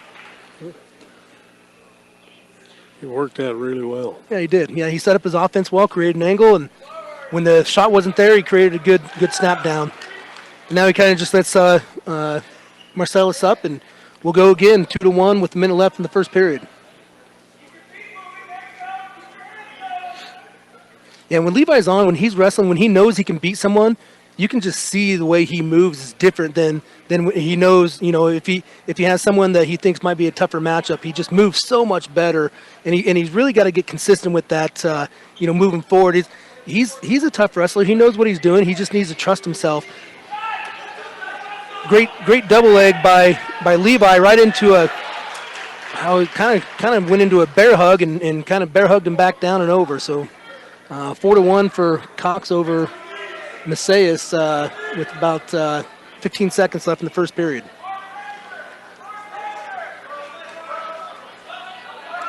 Yeah, Levi needs to ride him out here. He got no sense of giving up a point here if you don't have to. He's doing a good job of staying behind him. He knows it's short time. Good job by Levi. Up 4-1. Marcellus' choice. He's going to go down.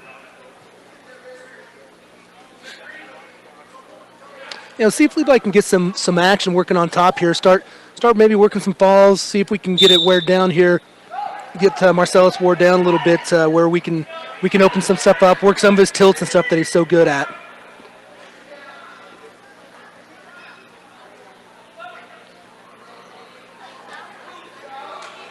Squirt over to the far side.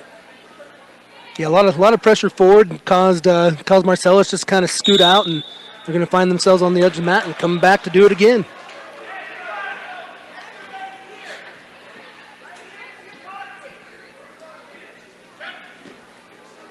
And the reset. Levi on top. Nice crossface by Levi. Pressure forward. If he's going to lock that cradle up, he's either lay his hand flat and run his hand to his knee or jump across and lock that back up. Now he's going to step across into a Turk.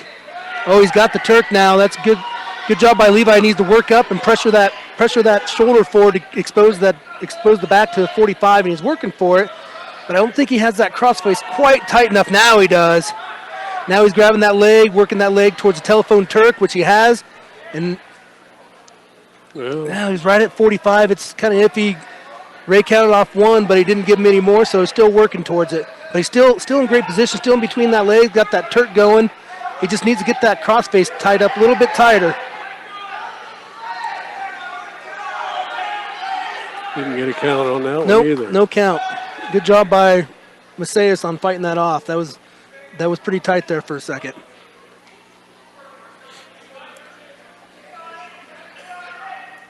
Levi's back in on that crossface, pushing it across. I like to see that. I like to see crossface pushed across. Make sure they're nice and tight before you start working whatever move you're going to be working with that crossface.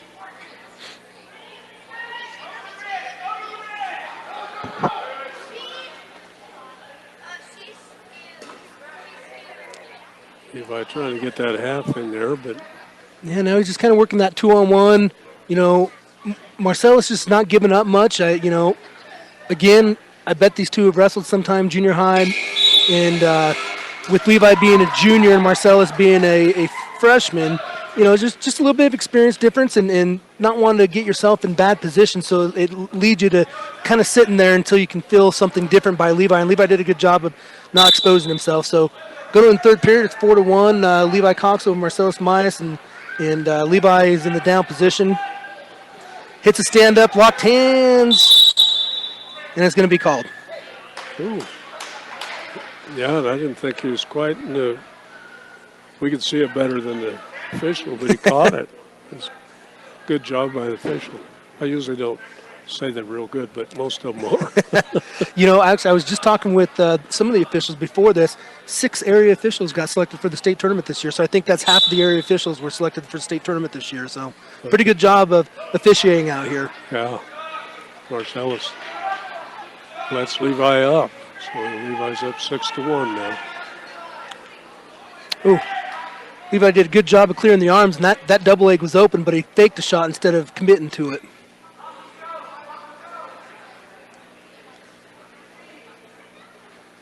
Boy, he looks like his brother out there sometimes, doesn't he? Just the way he moves looks like Caleb. And Caleb Cox is a former beat digger great. He's done a little wrestling too. He has. I'm glad to see he's not wrestling more, letting his body heal up and putting that mind to work, getting that engineering degree finally. On their feet, a little underhook there by Levi. Yeah, with Levi in control of this match, firm control of this match, if he gets up a takedown, it is what it is, but I'd like to see him open up, which he's doing right now. Really nice double up in between the leg, and he's got his hips off the ground, finishes it nice, right into 2. I was just getting ready to say he needs to open this up and work for that major decision, not only, again, for this duel, but learning to score bonus points in matches is just something that's going to come in invaluable here in the next couple weeks. Good hard crossface again. He's got trapped that far elbow. Yeah, he needs to push it across. Now he's got that bundle of arms. But Macias comes up, and that's the thing about that bundle of arms. You lose that pressure there. So if you don't keep that pressure on that backside or keep something into them, it allows their back end to come up, and it's really hard to hit that bundle of arms, and you give up position because your body's out in front, and which is happening right now with Macias just kind of underneath Levi with the leg there. So that's how we'll finish the period out. 8-1. Yeah, 8-1. Levi 1 point off of a major decision, but a nice solid match for Levi. At 144 for Morgan. Tanner Ludgate. This is probably the Hey, Tanner, yeah. best matchup of the night. You have number 8 versus number 7. So kind of a big matchup seating-wise, regional, state, all that good stuff. Jeremiah Miles is a freshman wrestling Ludgate, who's a senior. So I don't know if they've seen each other this year. I know they've been in a lot of the same tournaments. But Jeremiah Mills has been wrestling really, really well this year. I know it's somebody that Coach Growlis is excited about. Now he's in on a short carry. And,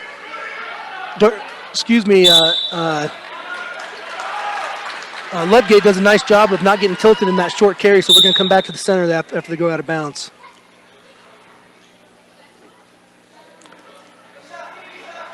Ludgate just kind of with the fake shot to the opposite leg there. And now they're in real tight on each other. Not a lot that's going to happen here. Now, Ludgate is in, clears those arms on a nice double leg into a bear hug. And bear hugs him down, catches the arm, gets control round for 2. Good job by Tanner. 2-0 Ludgate with 1 minute and 5 seconds left in the first period. And now he's in on that arm bar, so he kind of fell into that arm bar. Oh! What's he doing? Yeah. He's lucky that didn't get potential. He had that arm bar, and then he kind of tried to step over his head, which made his arm go up. Now, he let the pressure off that, and now Mills is up, working for an escape, but Tanner does a good job following him and returning him back to the mat. So got a little wild there for a second. I'd rather see Tanner slow down and work something than trying something like that. But it worked out this time around for him. They'll be out of bounds now. Yeah, so we're 2-0 Tanner Ludgate over Jeremiah Mills with 29 seconds left in the first period.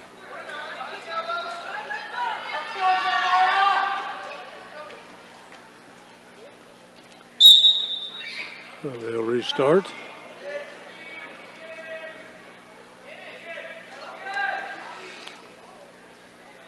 I can't tell if he has that arm on his back, but if it is, Mills keeps giving up that arm, and he's going to want to get away from that. Tanner's a strong kid and a seasoned wrestler here. And he did have it on there, but it slipped out. And Tanner's now going for that near side bow and arrow type cradle, and Mills definitely bowed against it, and that's how we're going to end the period. 2-0. Let's see, whose choice? Looks like Tanner's going to be down. Yep, Tanner's taken down, not going to defer.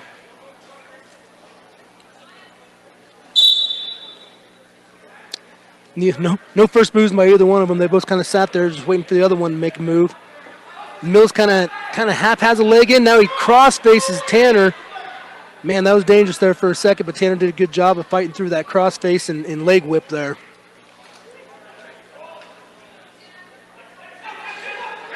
Ludgate just kind of rolls back into him, right into, he's kind of working for Peterson. Has that leg, and he's let go of it and just scores 2, which he does. Good job by Tanner letting that go. And just getting his points instead of trying to find some weird kind of move there. So good job. Get in control. Start working your offense from the top here. No, I don't like that. Kind of had his wrist and wanted to step through it. He keeps wanting to take that wrist and throw it up and step over his head, and I'm not entirely sure why. I'm sure there's a reason, but I don't know what it is. I was trying to get that arm bar up there now. Yeah, he's got that arm trapped on his back. Did a good job of rolling that wrist under, blocking the elbow, putting the arm on his back. And, Mills does not want to sit here.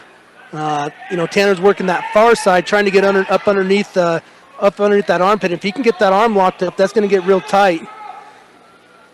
But it looks like he's going to slip that arm off his back. Nope, still got it on his back. But he's up on a knee here.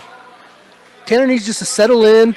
Don't work just that one move. You can work lots of moves from there. You can tilt him. You can cross face back. But he keeps wanting to reach across. And that, if you don't keep pressure on it when the arm's on the back, if you're trying to reach across, you're not gonna have pressure on that arm. You're gonna be able to slip it out a little easier, which happens. So Mills is belly back down again here. But Tanner's doing a good job of pushing the pace and keeping forward pressure and working pin moves here the whole period. He's not getting any back points to show for it, but definitely dominated that second period. We'll go to the third period here. We got 4-0 Tanner Ludgate over Jeremiah Mills. Mill's going to take both up. So obviously that's where his bread and butter is, and where he thinks that he can compete best. And I'd agree. And Ludgate's in on a real nice high crotch, and he's going to come up but not get it finished. But he's real deep on a left side underhook right now. Oh, again, Mills snaps him down, and Ludgate shoots underneath the snap. They kind of get in a scramble position, and Tanner's going to take him down. So Tanner was in on a nice shot, kind of came up. They both scrambled. Mills kind of turned awkwardly away from the shot and kind of fell to his stomach. So it's going to be Ludgate 6-0 over Jeremiah Mills. With about 1 minute and 15 seconds left in the third period. And again, as they go out of bounds here. Again, I'd really like to see Tanner. Oh, they're going to call Tanner for stalling for throwing him off the mat, so it's going to be 6-1. I was just going to say I'd like to see Tanner open up his offense and work for that major, but need to secure a takedown here to just secure the victory. I haven't seen that call. Yeah, it's been a while since I've seen it, but Tanner kind of had him elevated and just kind of threw him off the mat, and Ray felt that they could have wrestled on the edge of the mat and called him for throwing him off the side there. I think it's a stall is what they call it, but there's no warnings with those calls.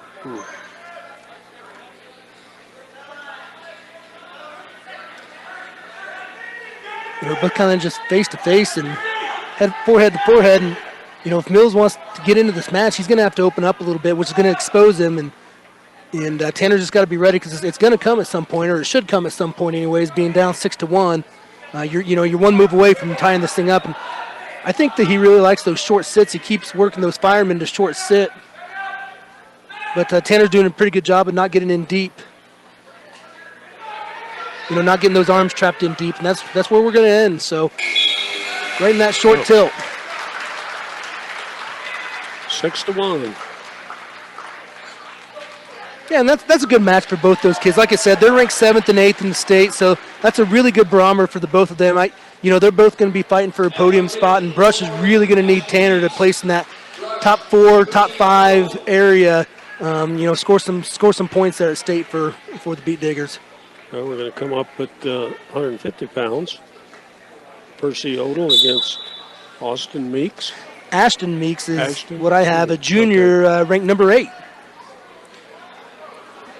So, Percy's up wrestling out of weight. He can't seem to beat Levi at 138, can't beat Tanner at 144. So, he's taking one for the team and wrestling up a couple weight classes, and good for him for doing it. And it'd just be something slick if we can get him through to state and win a match or two. That's how you win those tournaments is get kids like this in, get kids like this to score a point or two, and those points or two, especially in a really tight race, which is what it's boiling down to with Brush being ranked 2nd now. It's going to boil down to somebody being able to score a point or two that wasn't supposed to. Got a little bit of a scramble here. Percy's got a leg. Meeks over on his hip. Percy's driving him around. Yeah, Meeks had a little throw by, and Percy kind of dropped down into a outside single. He needs to get his head out of the middle there. What Ashton's trying for is a spladle. So Percy had his head in the middle, and he's trying to reach over for that spladle. So Percy needs to do a better job of not keeping his head in the middle, keeping that head to the outside.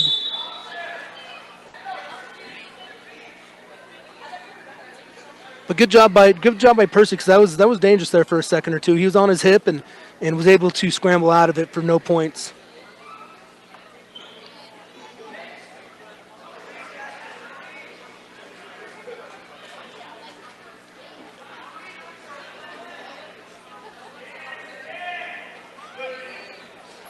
There's finally a shot.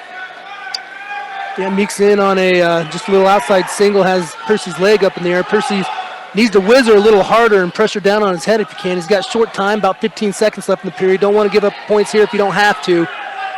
He's trying to crossface, but I don't know if I like that as much as I do a whizzer here, because the crossface, gets him in too tight. It's going to allow Meeks to elevate, which he did. And now they're kind of in that scramble position where Percy's got that whizzer in. Oh, but he gives it up at the edge of the mat with no time left. Darn it. He needed to keep that whizzer in on the edge of the mat, but wasn't able to do that, and looks like he's going to give up 2 points, and that's where the period will end. So 2-0 Meeks over Percy Odell going into the second period. Meeks defers to Odell, and Odell's going to take down.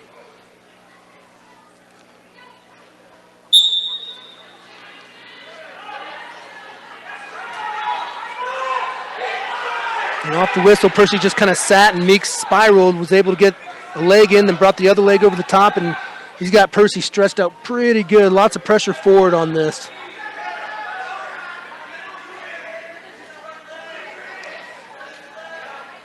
Percy needs to get him to a hip if he can, and then start working back, from his feet back up. Yeah, Meeks got 2 spikes in, has Percy real stretched out, kind of trying to. He ain't doing much though. He's just not doing much on it. I'd be surprised if Ray doesn't call a stalemate or maybe even a stalling call here, because Meeks just is not trying to work to improve, a pin or position here. A lot of officials will call the guy underneath. Yeah, I think in that position that the top man's stalling, because he has both legs in. The bottom man can't do anything, and the top man's not working to improve, and that's what you're supposed to do, is work to improve.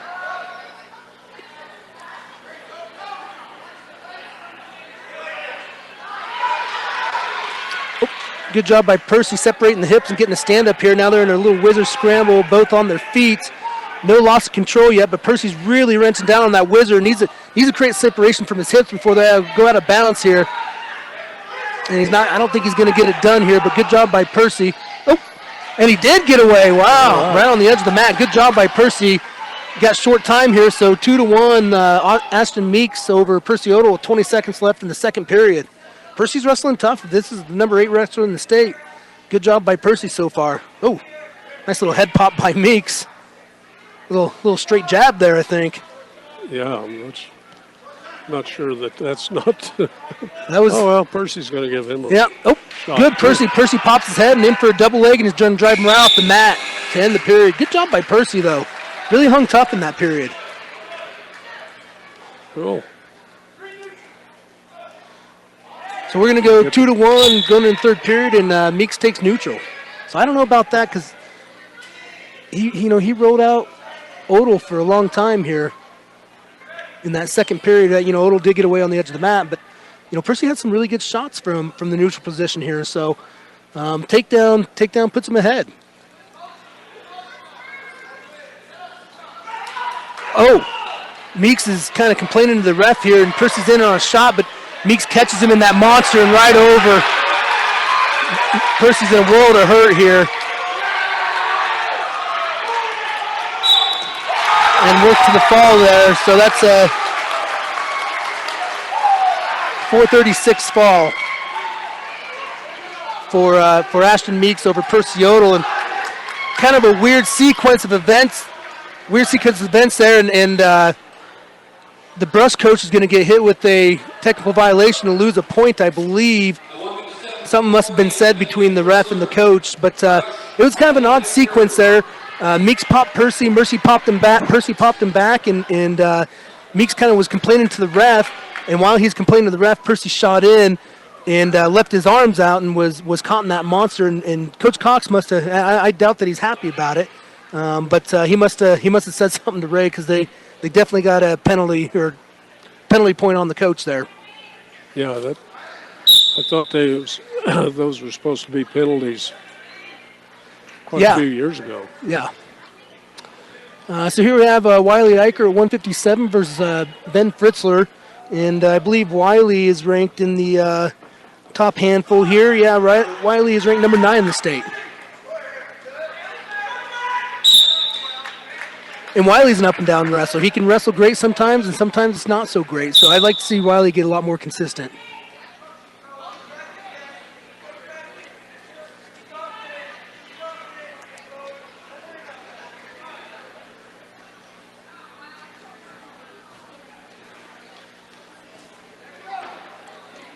Riley was tapping the forehead after the last match. Yeah. Okay. It's a little thunder there. Yeah, fun match there until the end for Brush anyways. but Percy wrestled tough. Just like I said, he's giving up some weight, getting up some strength. Shot by Fritzler and a sprawl by Eicher takes him out of bounds, and they'll come back to the Central and do it again.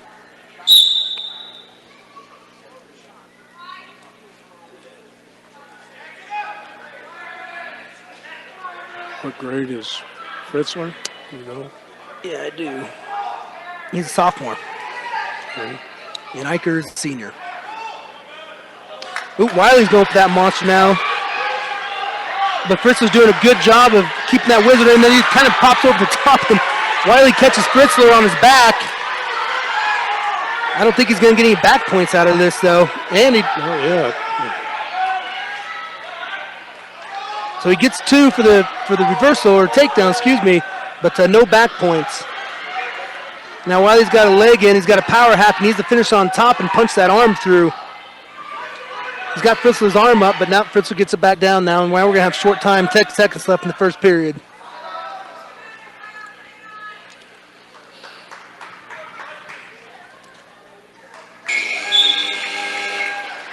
Okay, let's go to the second period. Yeah, heading in the second period, Eicher's up 2-0 over Fritzler. Fritzler, I believe, deferred to Eicher. Eicher takes down, so see if Wiley can get some stuff going from the bottom here. Gets a little switch or sit out there. But Fritzler follows and does a good job of pressuring forward on Eicher now. Got him flat on the mat.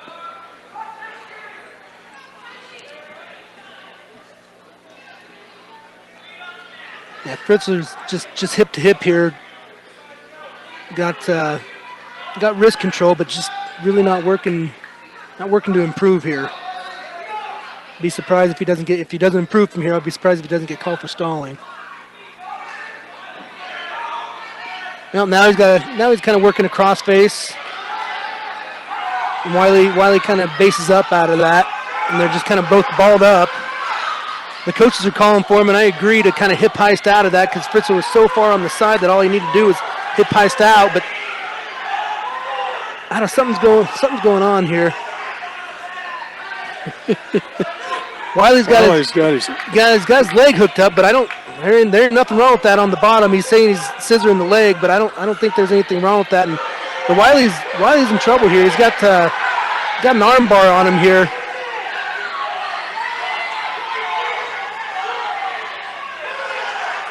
Still got that arm bar, but Fritzler's not being able to, not really working to improve it, not really working to turn him. He's a little concerned with what was going on with his leg there for too long, I think. I was working on the arm. Fritzler's still on top. I thought maybe he could kick out of there. Yeah, Fritzler's he's got all that weight forward, just a lot of pressure forward, hasn't really left hip to hip at all. Now Wiley's tripod up, going to try for that escape with short time left, and he does with about 5 seconds left in the second period here. And that's where we'll end the second. Wiley Eicher up 3-0 over Benjamin Fritzler. Yeah, there's been a couple bizarre series in these last couple matches with the Fort Morgan kids talking to the ref on the mat during the match. That's weird. And Fritzler's going to take down, hits a switch and into a sit-out immediately, and Eicher got behind him for a second there, but was able to throw in a leg, but he's a little bit high and on his hip, and he's going to give up at least 2 here, I would think. And be careful not to expose himself, and he does. Reversal for Fritzler. So 3-2, Eicher over Fritzler with 1 minute and 35 seconds left in the period. And I'd be surprised if Fritzler tries riding him out all period long, and he doesn't. He's Wiley stood up, but Fritzler let him go. So we got 4-2, Eicher over Fritzler with 1 minute and 20 seconds left in the third period. So coming down to be a barn burner here at the end.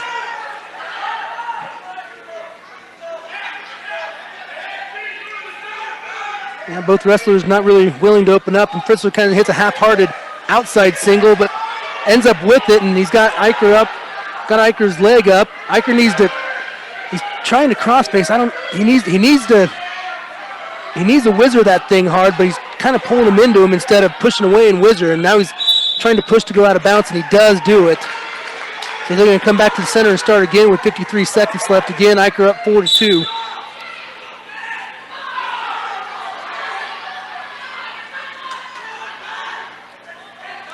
So kind of an ear-to-ear tie, about 40 seconds left. Fritzler's going to need to open this up if he's going to want to, get a takedown, push this thing to overtime.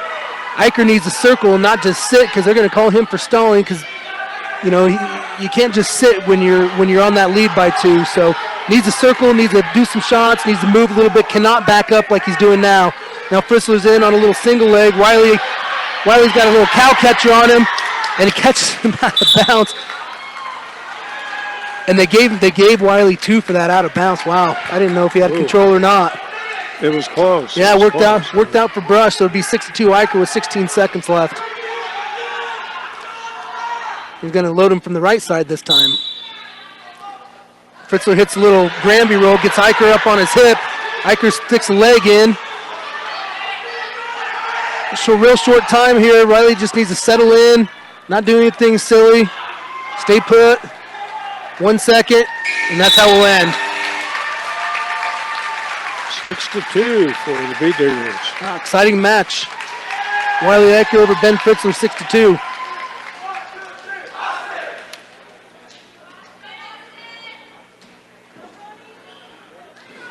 I got 27-12. I don't know if I'm right.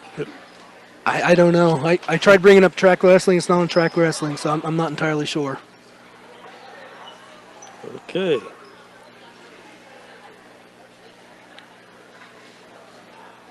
So now we'll have Austin Lay, who's ranked third in the state. Was a fourth placer last year as a freshman. He's a sophomore this year.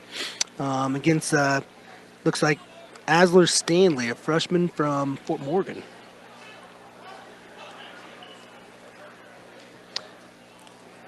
Next up at 165. Now they get them. It's good to see all these boys back on the mat. A bunch of them missed the top of the Rockies this weekend. They had 5 kids either hurt or sick this weekend, so it's good to see them back on the mat. Oh, wow. Yeah, I wondered about that. Yeah. They all were. Oh, there's a nice takedown. Yeah, and Austin's tough. That kid's strong, good kid, stays solid.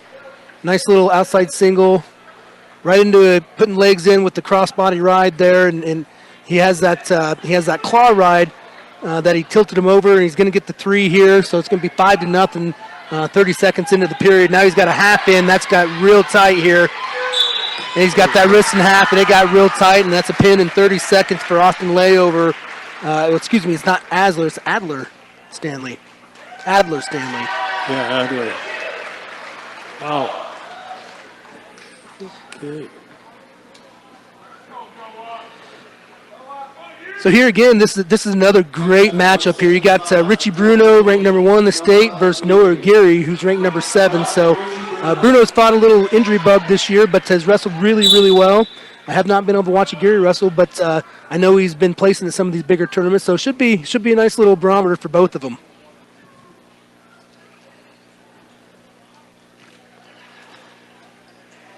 Bruno's been hurt too, hasn't he? Yeah, he hurt himself in the first tournament of the year, had to skip the Warrior, came back and won the Florence tournament, which is a really good tournament, that Mel Smith, and that was a great throw by Richie. Threw him by, but they happened to land out of bounds. That was a great throw by. And then he did not wrestle last weekend at the top of the Rockies either. So he's not on the list, is he?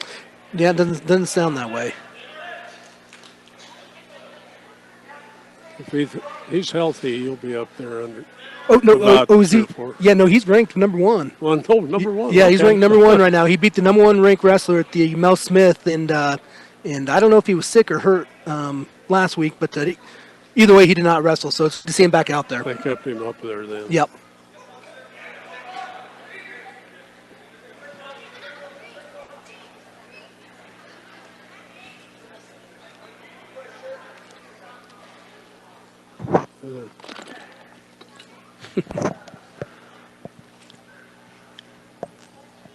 I had a hookup, but now they're just dancing around. Yeah, that first little scramble and that throw by was nice by Bruin. That's what he's looking for, and he does it there. He's got a 2-on-1, pops that up into a double leg. Aguirre does a great job of defending the double leg. Now he's in on a really deep underhook that Aguirre tries to shoot underneath. And it looks like Bruno's going to, to me, it looks like he should snap him down and pop that leg, but they're wrestling on the edge of the map there, man. That ankle pick's there for the taking if you wanted it.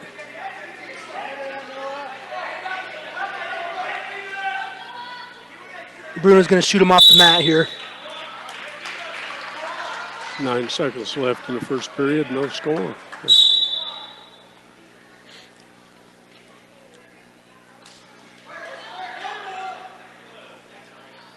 He likes that little monster too, doesn't he? Yeah, I think he does. And yeah, he likes working that upper body stuff, the 2-on-1s, those slide bys. He does a really good job of doing it. I think that's a lot of years of that bear cave wrestling that they all did. Oh, nice switch by Bruno. That's old school. I like to see that. Cleared his arm. Nice switch. Had his weight going forward. And get the 2-point reversal right out of the gate here. See what we can do on top here. See if we can open up some offense here on top. Got a nice tight cross face. He's pushing it across. Kind of lets it go, though. Just kind of a tight-waisted arm right this second. Lots of pressure forward.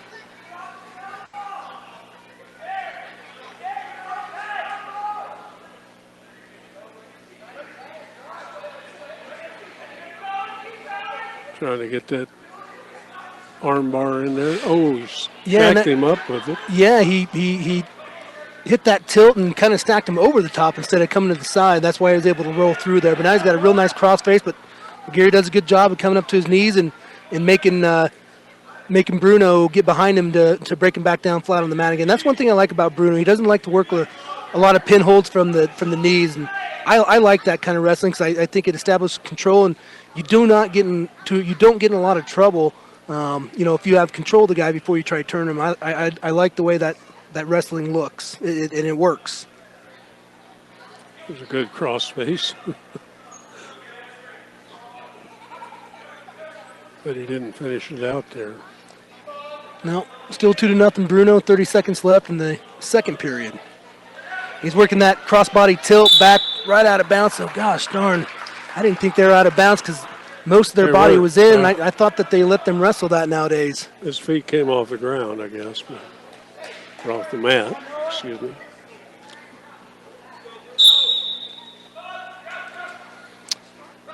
Gary tries a Granby, kind of. He looks like he had his hips cleared there for a second, but Bruno did a good job of recovering and right back into that crossface. Now he's working that near leg, trying to work for that Turk, and Gary does a good job of scissoring his legs forward and getting back to his base. But Bruno does a good job again of pressure forward, and that's when we'll end the period. So 2-0 Richie Bruno over Noah Gary going into the third period, and I believe Bruno took both up.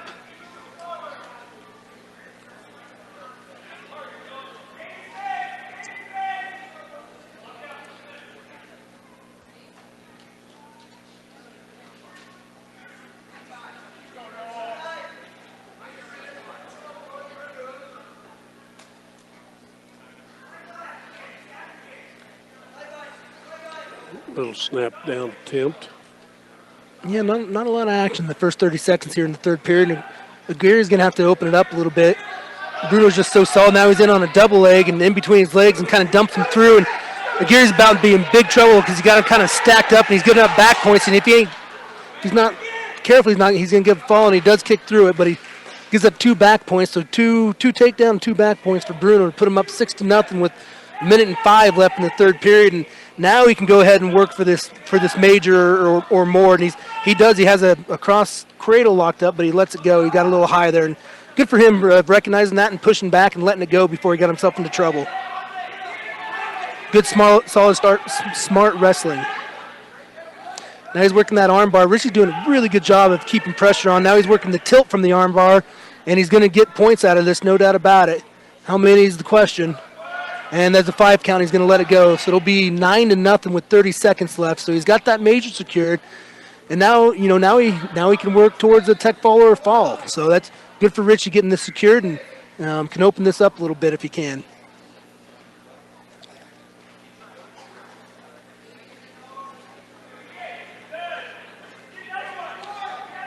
15 seconds left, just kind of wrestling on the outside of the mat. I think Gary's okay with 9-0 at this point, doesn't want to give up any more, and Bruno is still trying to work some fall position.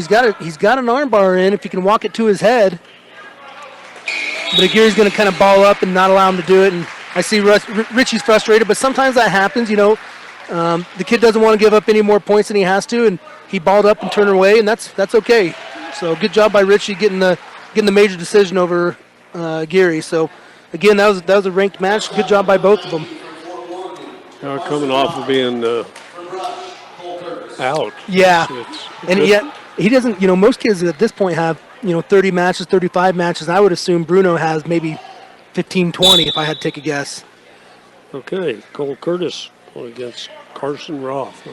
Yep, and Cole's ranked, like I said, third at 215, and that's where he's going to end up at. This is at 190, but it sounds like him and Astorga is going to swap. Astorga he's been wrestling 215, and his descent plan doesn't allow him to get to 190 until next week again. So,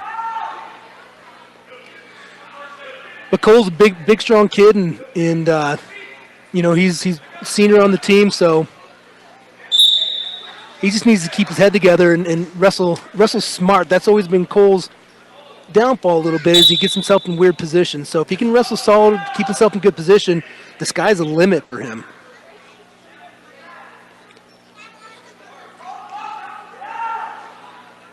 Get back in the center. Rubbing foreheads.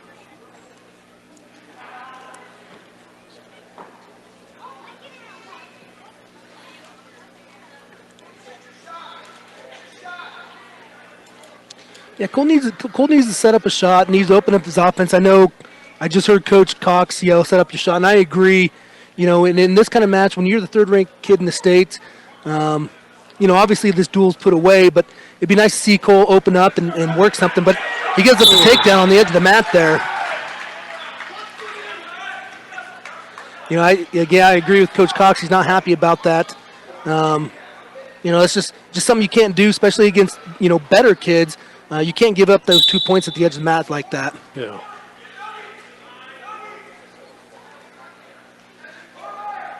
Not sure there was a whole lot of control there. There wasn't. It was questionable, but don't leave it in the ref's hands.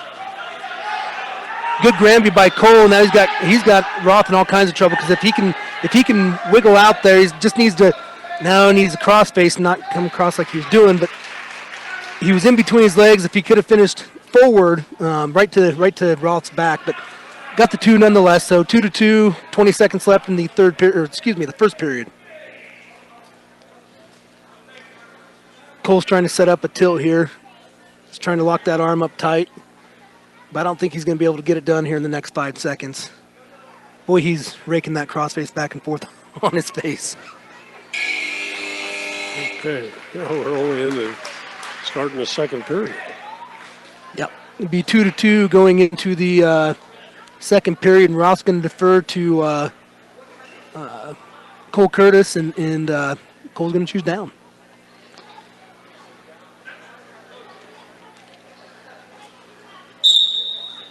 So whistle blows. Neither wrestler really makes the first move, kind of waiting for weight transfer or something. Cole kind of tripods up where he brings his hands off the ground. Now he needs to break those hands. He needs to get those hands to the side. But Roth wasn't going to return him, so he had to let him go because he's about to give up a point. So Cole Curtis gets that 1 point escape there. So 3-2, Cole Curtis over Carson Roth with 1:30 left to go in the second period. Oh, nice little duck under. Yeah, great underhook. Great underhook to a single there, to a high crotch. Fantastic shot. He's high now, though. Oh, but he's able to lock up that cradle right on the edge of the mat. And Cole's so strong, you can probably pull him back on, and that's what the coaches are telling him to do, pull him back on. But he needs to jump across if he can, but that's going to take him off the mat. So 5-2, Cole Curtis. Minute and 10 seconds left in the second period, and now we have some blood time for the Fort Morgan wrestler. So yeah, this is kind of what I was talking about with Cole. He needs to get some mat time in. I know he skipped last week and need to get that mat time back in. but he needs to stay solid, and he needs to wrestle smart and not give up, these cheap points on the edge of the mat, or not expose himself. Just stay nice and solid. He's a good enough wrestler where when those opportunities arise, he can really capitalize on them. That's the way I'd like to see him wrestle. Okay, set to go.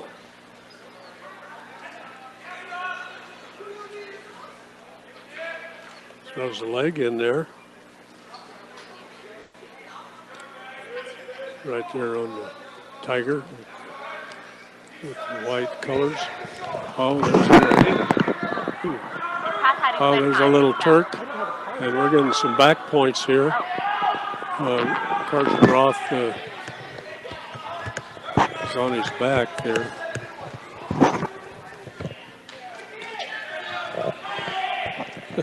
Sorry about that. Couldn't get my headset back on. It's not thunder, folks. Oh, we're getting a little more. Just big hands points. here. Yeah. Big hands. He's got him turked in there pretty good.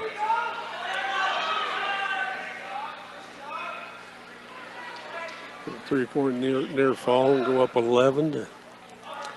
Oh. Yeah, 11-2 with 5 seconds left in the second period. Cole's done a really nice job opening up and controlling this period, so just exactly what the doctor ordered for him. Okay, well, ahead to the third period.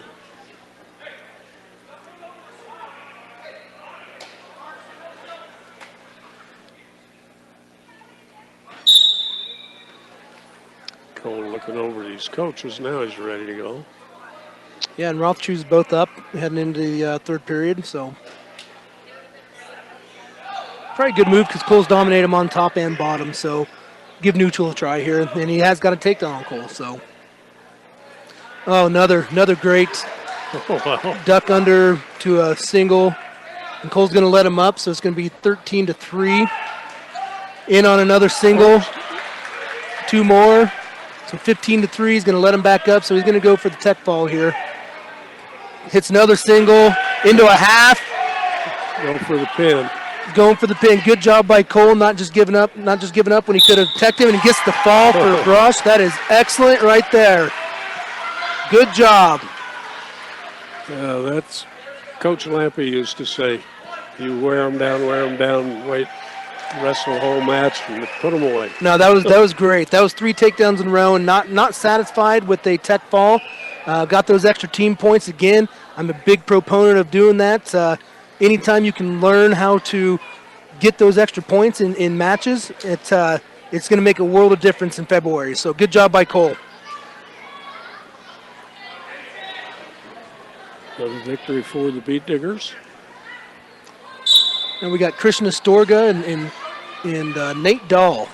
So Astorga, again, he's not ranked, but he's been ranked at various points of the year as high as 4, but couldn't crack the lineup because he's been wrestling 215s, can't beat Cole.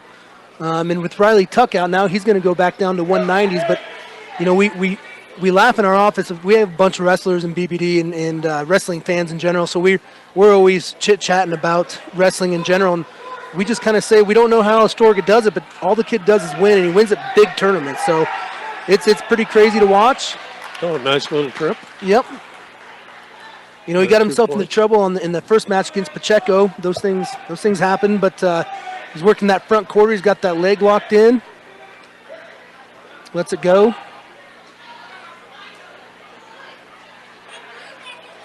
Nice tight cross face, kind of working it across.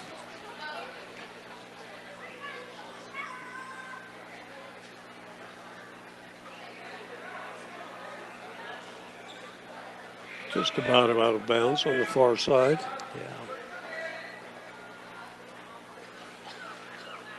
Don't let him up. Yeah. I thought he was going to let him up on the edge of the mat there. So 2-0 Astorga over Nate Dahl with 47 seconds left to go in the first period.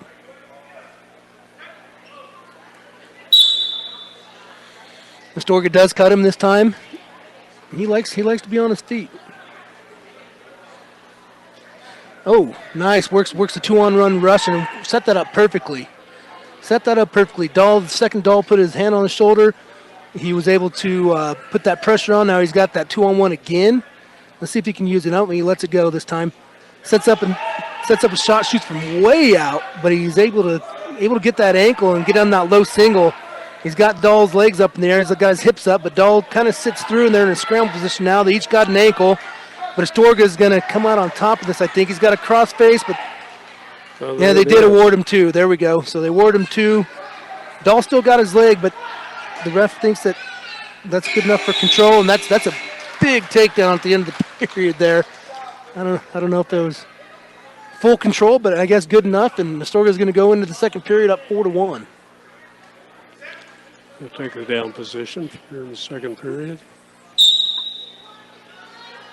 Oh, Nice Granby. somersault. Nice Granby by Astorga. Lots of hip separation. Right back into that Russian. Right back into the Russian at the neutral position. So Astorga gets a point. Now gets in on double, gets a takedown, working that bundle of arms, and he's got Dahl in big trouble here. Work that bundle of arms, he needs to sink in, working towards a reverse half. Now he's getting the count. Astorga's up 7-1, minute 30 left in the second period, but he's working towards the fall. Dahl's able to belly out of that. Well, they're saying that's still the same move, but he's got that half deep now. And he works to the fall. Wow, good for him.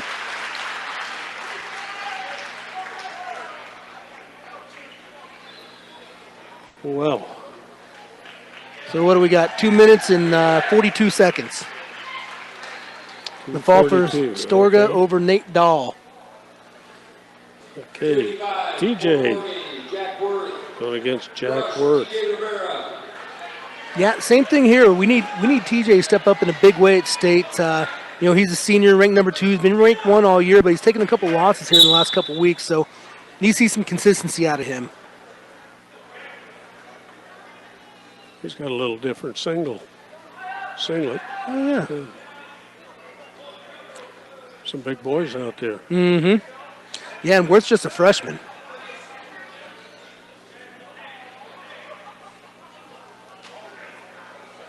But the bigger guy gets takedown. That's TJ. I was looking away. I didn't even see what happened there. And he's walking him around. Yeah, TJ's got that arm bar in there, walked it around. This is all over. There the Yep. pan. Oh, 36 seconds.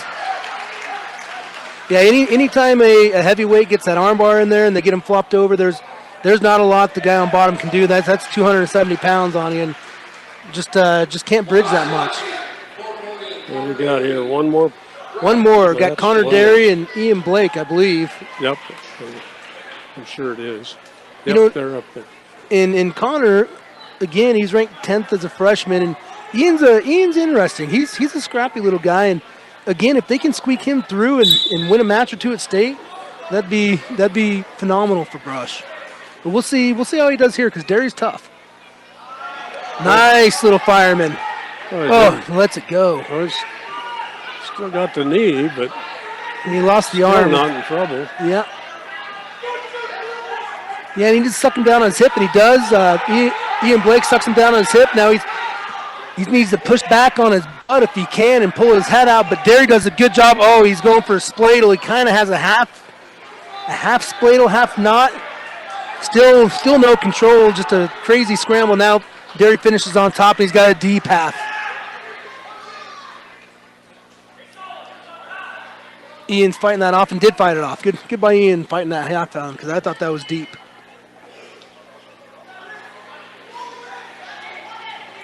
Derry's got that arm bar in. I think he's working towards a tilt if he could do it. No, he's going to work to walk it around. And he's gonna walk it around and gonna get some back points here. It's gonna be 2 back points, but he's still got that arm bar in there, so they're calling out the same move yet.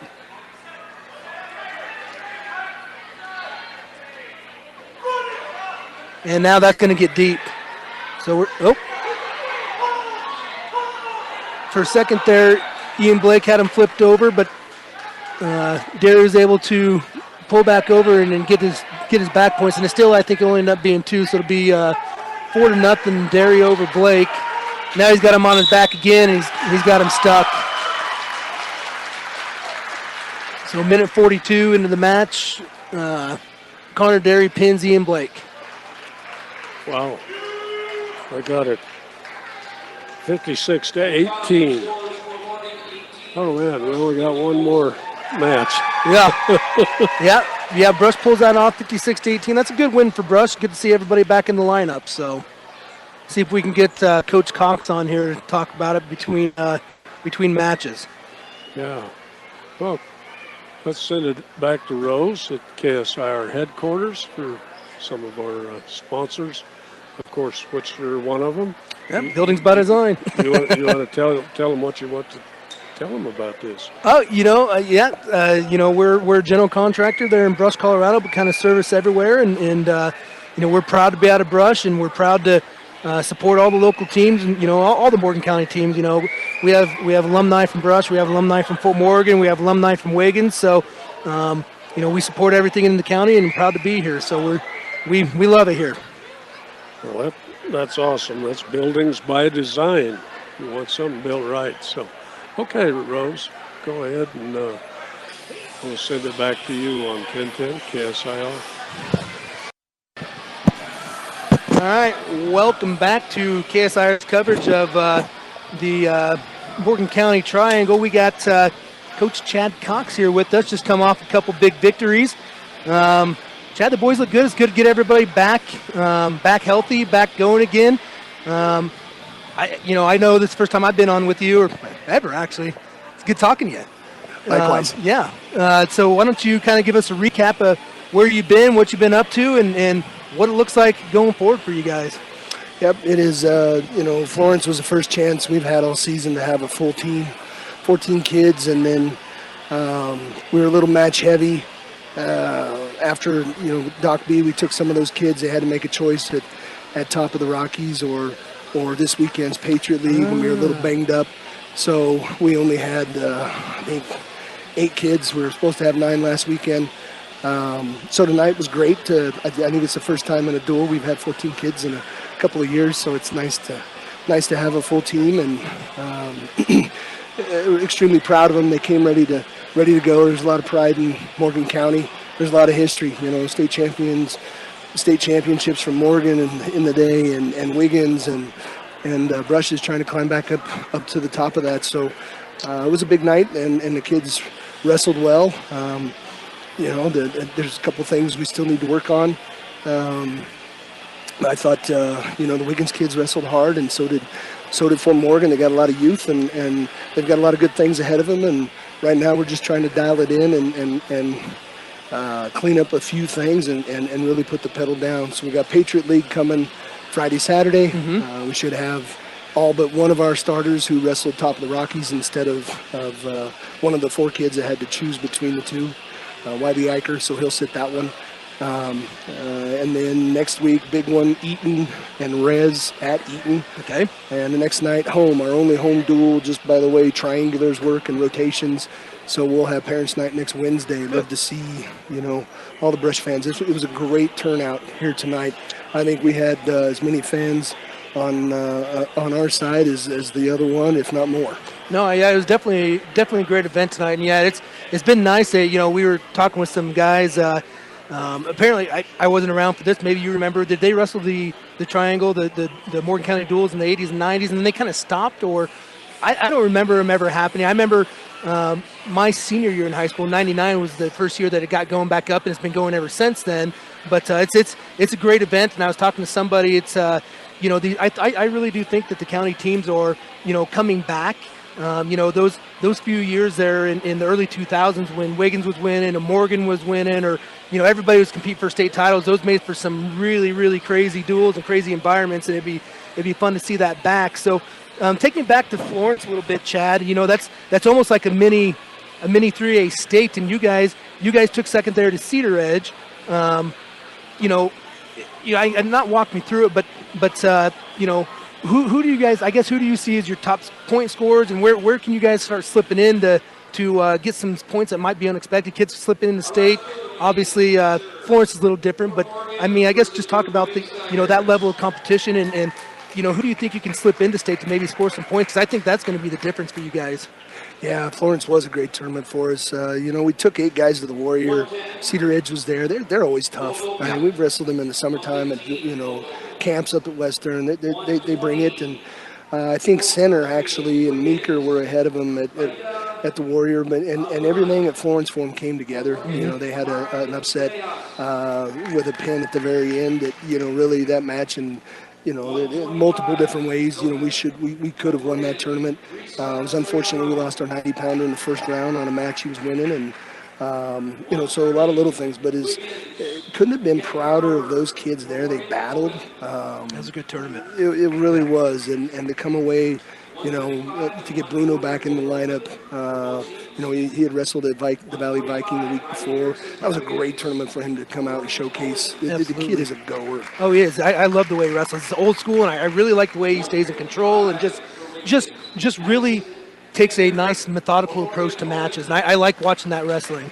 Yeah, he is a bodily awareness guy. He knows what he needs to do 24/7, and he just keeps moving. So that tournament was good. You know, the big ones, obviously Nick Darnan is OW. Yep. I think two other kids could have been OW in the upper weights, and that was Bruno and Cole. They both had great tournaments.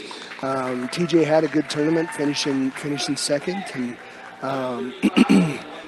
Ludgate placed, and you know, some of the other guys I think that are coming into their own. You know, Dustin Hernandez has been a bright light all through the summer.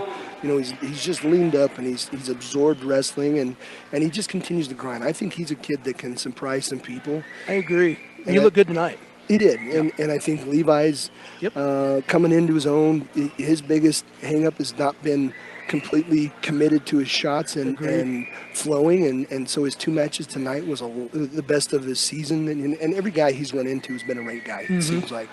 You know, last week at Top of the Rock, he's got the number 6 or number 8 from Brighton in 5A, and then they beat an Adam City kid, and then he lost a close one to a kid ranked in 3A ahead of him. So I look for good things from him. Wiley Eicher, you know, Percy's a battler. You know, Percy wrestled a tough match tonight. I was talking on the radio. He's, you know, a lot of people probably don't know that, but he's wrestling up a couple weight classes, and you know, he gives up a lot of size. But that was, I got to ask, that match. Did you give up a penalty point?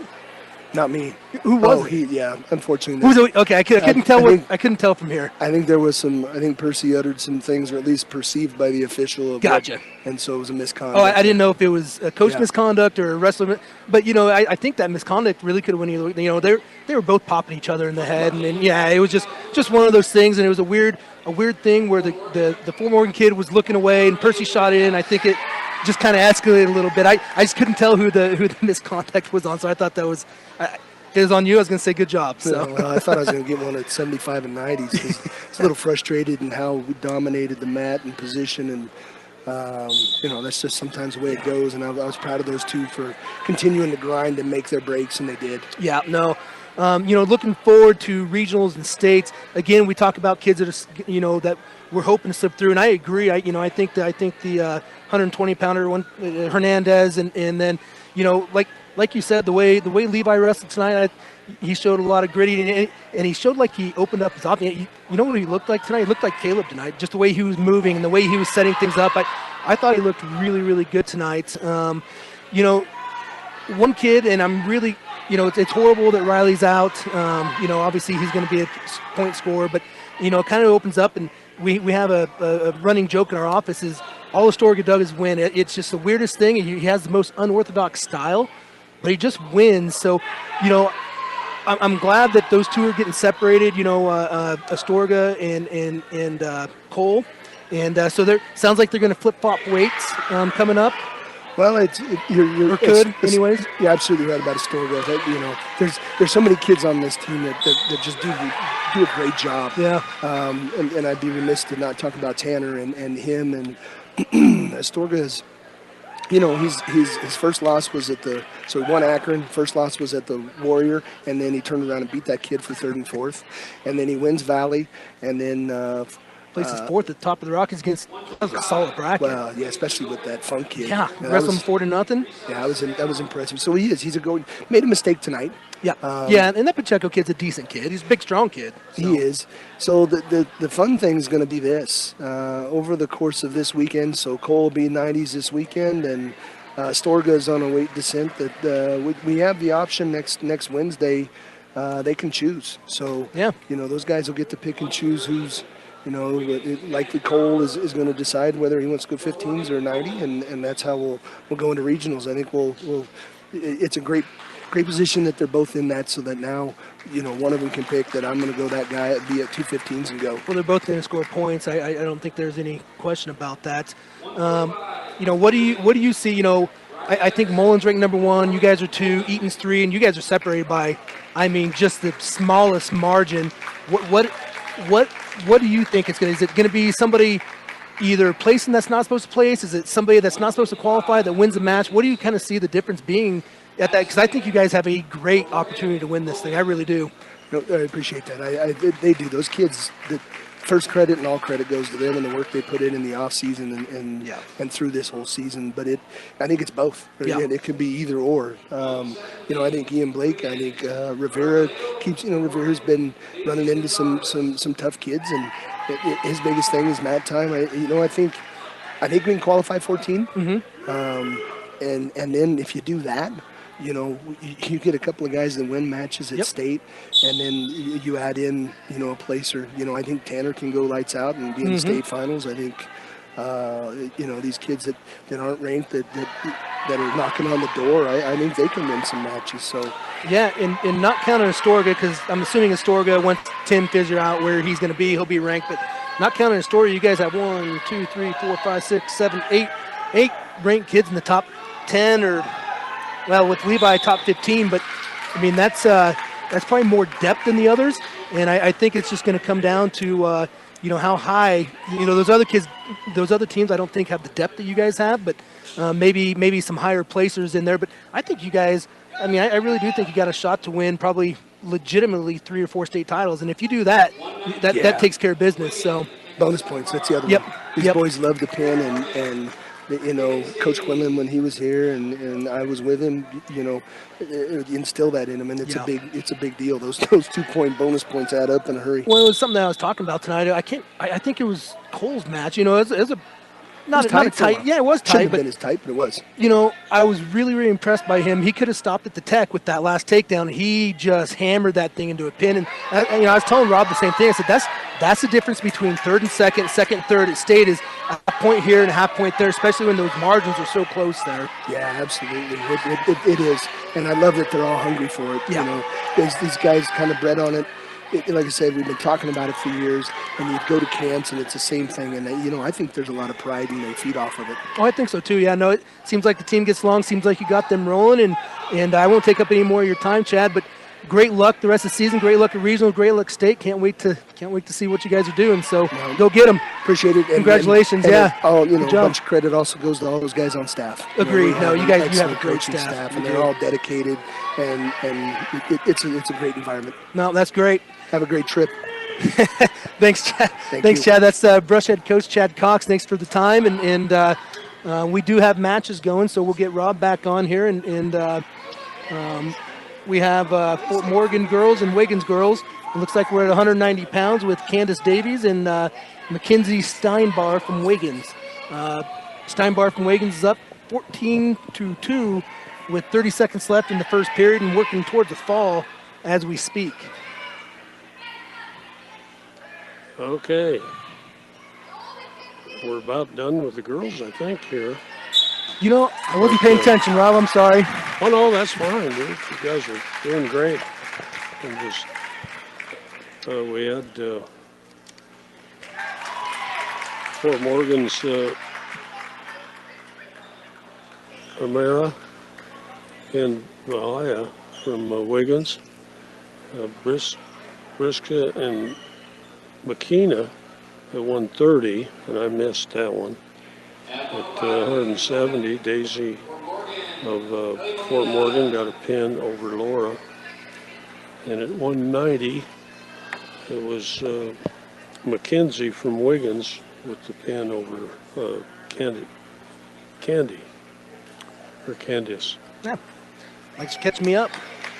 So that's not real good, but I'm trying to do a couple different things here. No. And I sure like those scoreboards with the names and the weights and That is stuff. nice to That's have. awesome. Yeah. Fort Morgan, recess Siriano. Yeah, see, they're following on track wrestling. I could not find the duel on track wrestling, so I could follow the scores and see what they're doing, but I couldn't find it. But they are definitely on track wrestling.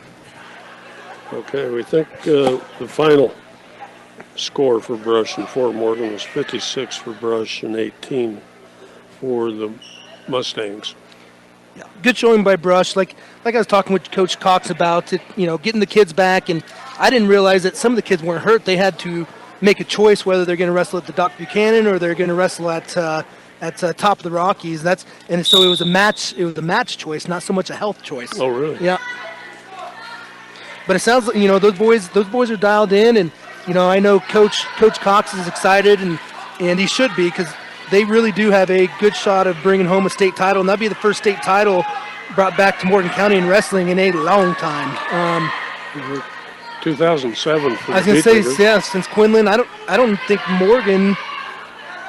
Morgan's won it It's been a while. in the 2000s, and the last one for Wiggins was 2002.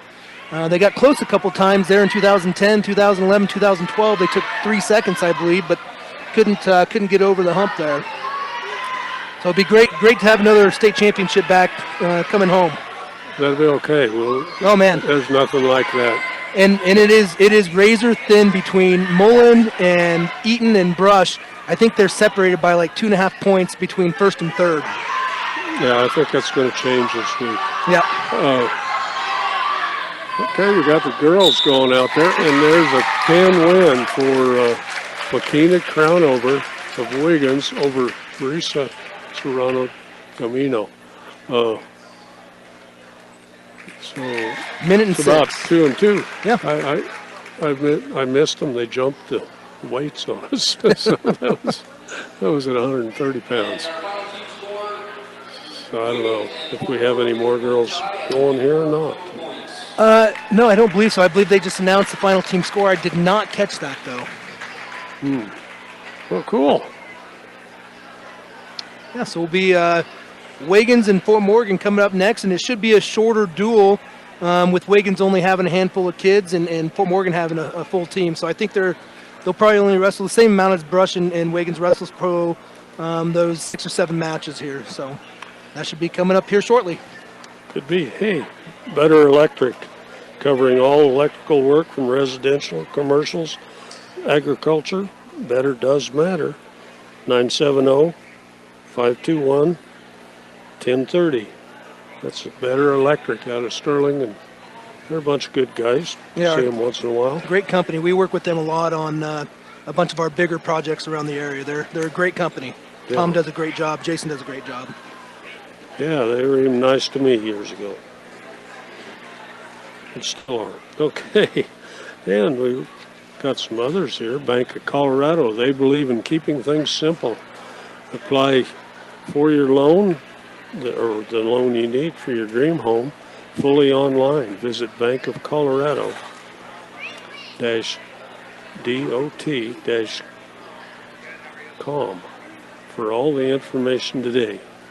Bunch of good guys. Cameron and Armagos does a great job in Fort Morgan, and Clay Miller does a great job in Brush. So a bunch of good guys. Really? Oh, we got a Wiggins Tiger there. I tried to drag him up here. Jake. Oh yeah. That's to see about your. No, he's a little younger. Yeah, a than lot you. younger than I am. Yeah. Okay. Then Bailey Mechanical. Getting your house the right temperature is difficult. Call them at 970-522-0471 and let Bailey Mechanical go to work for you. And there are other people that I've worked side by side, and they were really good. They are. They're good. They're out of Sterling. They're good people. Miller's Landscaping, yeah, been there too. You put so much time and effort in to show your animals, offering a wide selection of livestock feed and supplies. Stop by at 1964-5 County Road Q in Fort Morgan. So, yeah, they're good down there too. Premier Farm Credit. I haven't had to use them for a lot of years, over 100 years. They've been providing affordable, reliable, and consistent credit. Visit premier.ace.c.a.com.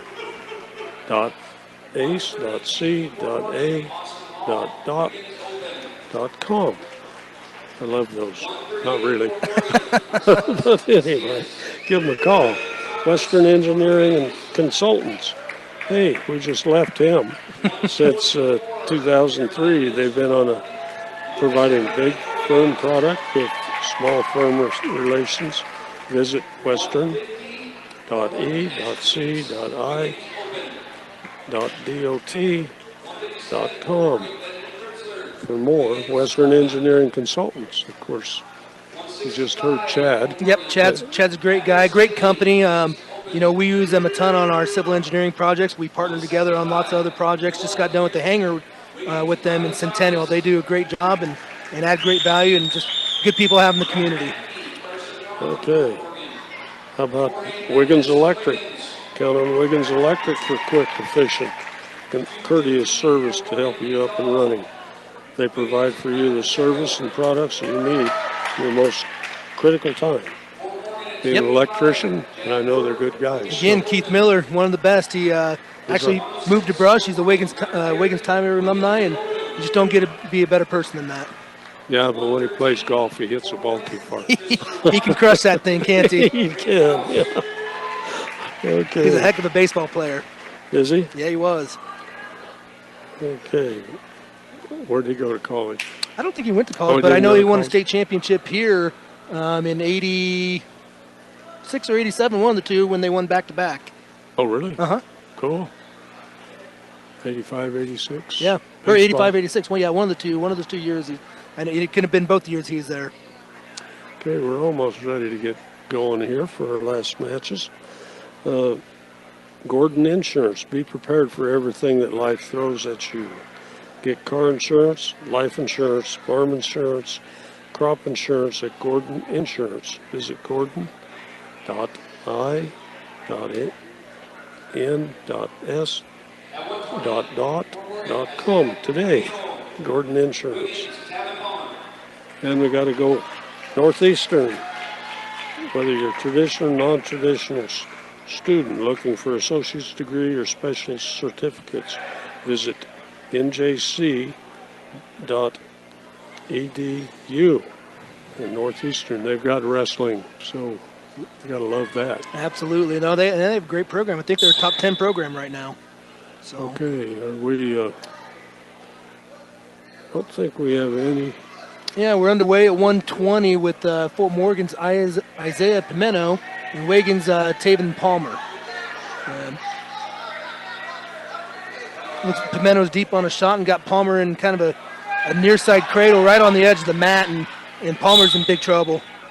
Oh, not sure what happened. The ref stopped the mat here. Gave 2 back points, 2 takedown. And I'm not entirely sure why he stopped the match. Yeah, we're just underway. Yeah, I thought they were still on the mat. Pounds. What's that? I thought they were still on the mat, so I don't know why he stopped the match. Okay. I've been working at the paper here. Yeah, So. no. Well, I spilled all your paper earlier, so I had a big mess here. Oh, you did? Yeah. Had to pick it up for you. Bunch of messy paper. Okay, Sydney Regional Medical Center. Don't let an injury keep you out of the game. Check out Sydney Regional Medical Center in Sydney, Nebraska. Learn more at sydney-r-m-c-.com. So, Sydney Regional Medical Center. And maybe Dr. Taylor might there to fix you up for your shoulders and I've stuff. never had to be there, so thank God. Well, Pimento works for the pin with, a minute 11 into the match. So minute 11 in the first period, Pimento picks up the pin over Palmer from Wiggins.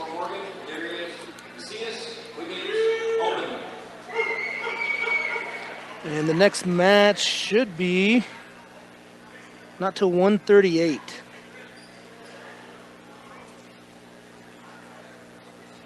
So it should be Reagan Thomas and Marcellus Messias.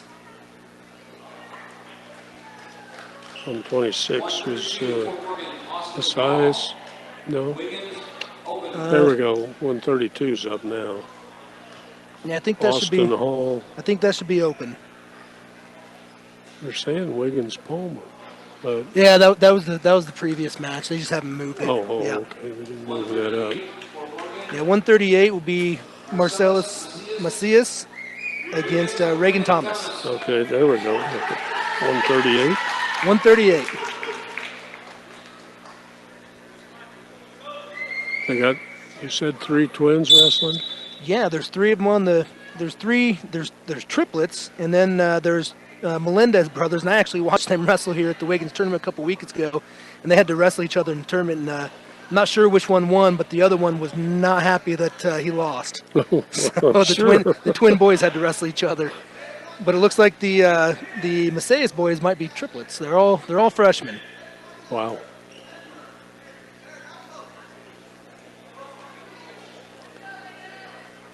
That living room's probably all beat up. I would think so, and they're all about the same weight. So they got a 126-pounder and 2 138-pounders.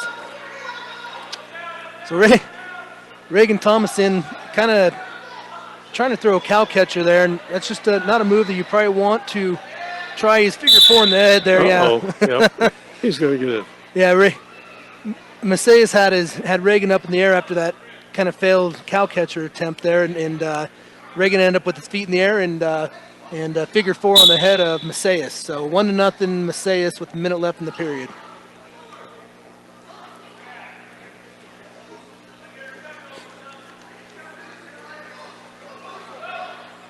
Unofficially, we got Brush over Wiggins, 72-12. Then we talked about Brush being over Fort Morgan, 56-18. And now we'll have Wiggins and Fort Morgan going here. Yeah, and Fort Morgan will be a large score over Wiggins, but there's so many opens. But they have won, the match so far tonight, and they're Fort Morgan's winning this match as well. So, the Wiggins lighter weights, they're just a little inexperienced and just need mat time. They're strong kids, they're good kids. Just need some more mat time. Need more time to develop. Where Wiggins is strong and where they've been strong over the last couple of years is in the heavier weights. You have Mendez and Pacheco at 190 and 215. They're obviously the better kids on the roster. And like I said, Wiggins lost 2 great wrestlers last year in Pepper Rusher, who's a state champ, and then Laith Ibrahim, who's a 3-time state champ. In all of Wiggins, and believe this or not, in all of Wiggins, there's never been a 3-time state champ until Laith won 3 last year. That is a lot of good wrestlers in a lot of years, and to do it 3 times here and be the only one to do it is a pretty neat thing for me anyways. And he's such a good kid. He's wrestling at school Mines, wrestling varsity as a true freshman at Mines, so doing a good job. So, and Pepper's doing a great job. He's playing football at Shadron. So. Oh, really? Yep. Oh, man. Shadron's usually got a pretty good wrestling They do. bunch, too. Yep, they do. I think they're ranked in top 20 right now. It's Reagan Thomas that's out there now. For Wiggins is only down by 1. And him and Levi Cox had a pretty good tussle. Yeah, they did for a little while. Yeah, for a while. And Reagan's trying to break that hip. Marcellus needs to return him. If he doesn't return him on this shot, I would think that Ray's going to hit him with stalling, and he just has to let him go because he couldn't get him returned. So it'll be 1-1 with a minute left in the second period.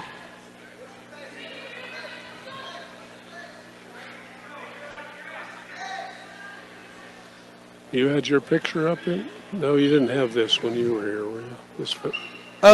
This facility wasn't here, and they didn't do this kind of stuff where they. And I think it's neat that they hang the pictures up of all the seniors in their different sports. You see a lot of schools doing it now, and it's neat. It's a neat thing.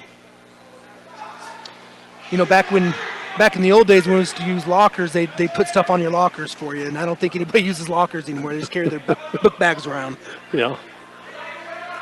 Okay, there's a 2-point score here for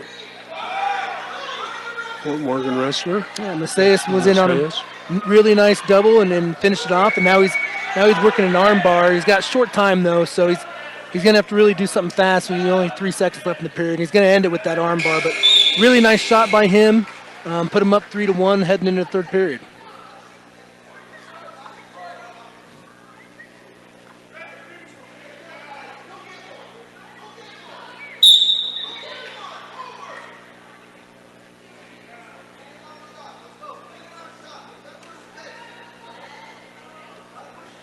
You know, they're underway here in the third period.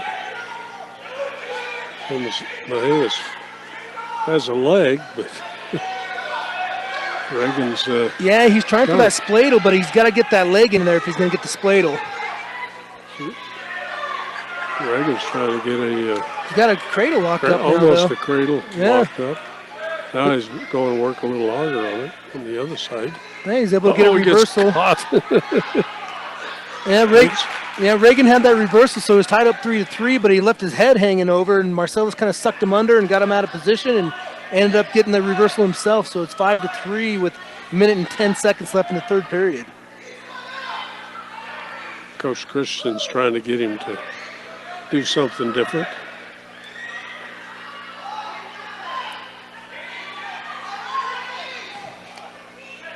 Marcellus lifts him up. He's got to Lifts him return up a him. little higher.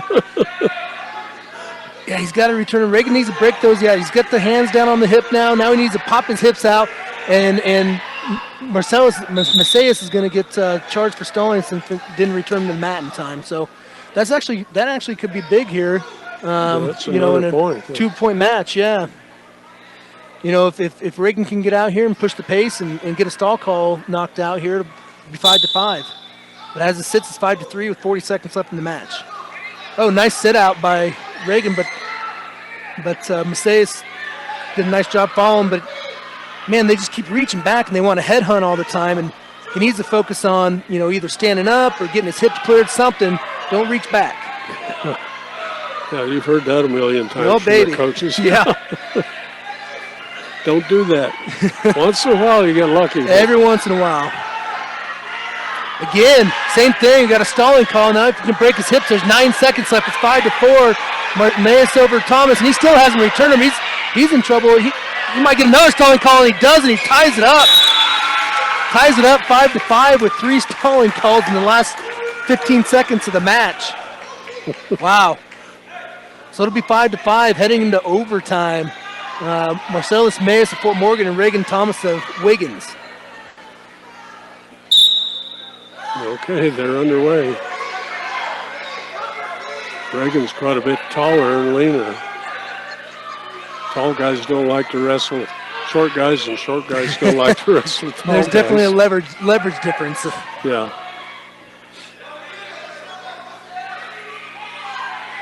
Yeah, both just kind of posturing. Nobody's wanting to really open up, and you'll see that a lot in the first overtime. But Thomas in on a shot on a double leg and takes him down out of bounds for the win. Wow. Come from the back. That's a 4-point swing in the last about 30 seconds of the match or minute of match time, and Thomas gets the win 5-7 over Macias of Fort Morgan. Good job by Reagan hanging in there and just wrestling tough. Wow. Okay, and we got some more forfeits here. Yeah, it Can't read my own writing. doesn't look like our next match will be until 1:50, where we see Lucas Opatic and Ashton Meeks. Oh. Shoot, they moved Opatic down to 44s. He must be wrestling light. I hate triple duels because the coaches start pushing things around. I love the scoreboard though. Yeah, so we got Mills, who's ranked 8th in the state, versus Opatic. Opatic's a young kid. Mills is young as well, but he's tougher in the boot and gave Tanner Ludgate everything he wanted. So, he's in on it. Mills shot a really nice fireman straight to Opatic's back, and he's definitely got the 5 count. So he's got 3. Now he's going to get the points. He's going to let him up again. So it's going to be 7-2 with a minute 30 left in the match, or excuse me, in the first period.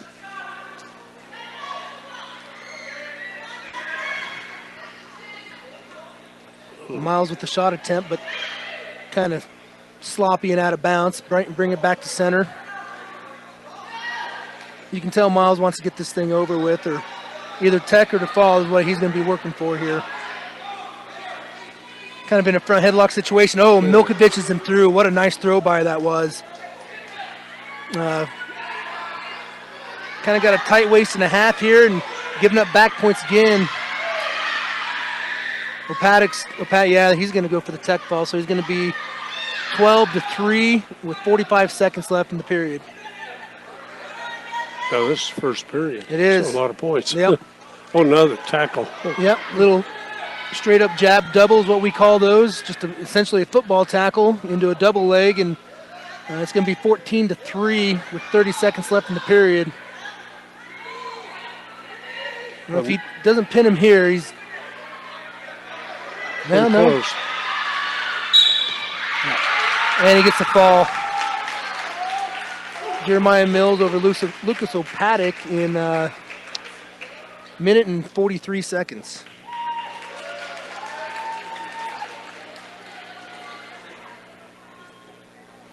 That kid's tough. He's, like I said, he's a freshman. He's a good-looking kid, Yeah. Mills.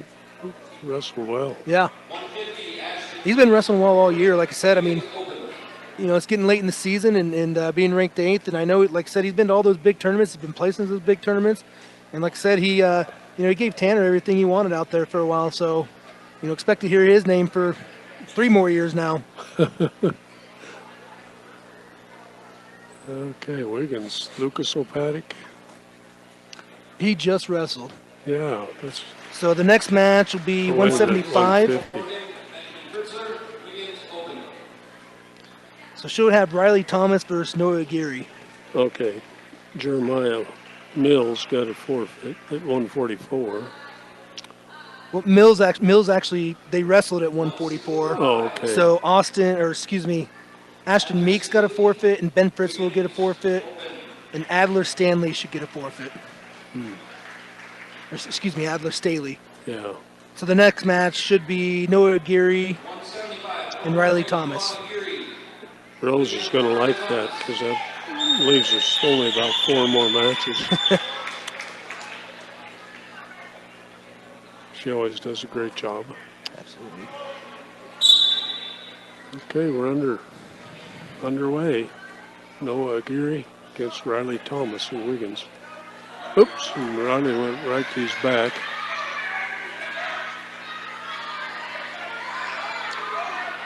Yeah, and again, you know, it's just a little bit of an overmatch for Riley. You know, Gary's ranked 7th in 3A, and you know, just a little bit of technique difference here. Obviously, Gary's he's tough. I mean, you don't get to be, you know, in the mention of place, and that's where they have him at as one match away from the podium, and he gets the fall here in 38 seconds. So over Riley Thomas. But again, I mean, just tough kid. That's a tough matchup for Riley. Just one of those things when the program's not as tough as it used to be or as deep as it used to be, you're going to have these matches. Okay, Jorge Mendez out there going against Carson Roth.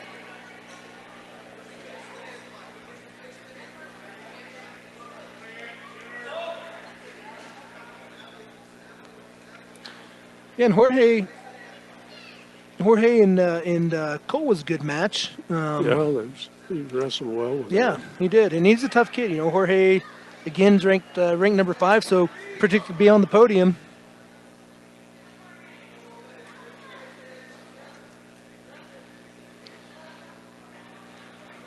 And stylistically, these two are pretty similar built. Nobody really wants to open up quite yet. Filling each other out.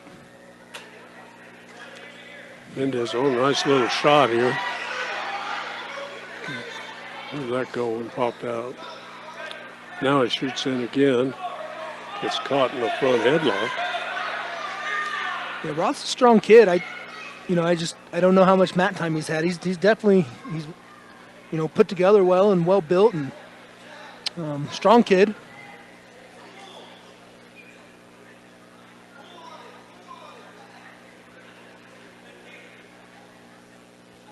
Oh, nice throw by into a double with his arms, but he's not going to finish it.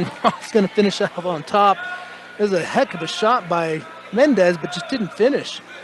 But he does get an escape on the edge of the mat, and he's in on another single, kind of a high crotch, but now he's stuck underneath with Roth working that front headlock on top, and they separate and head back to the center.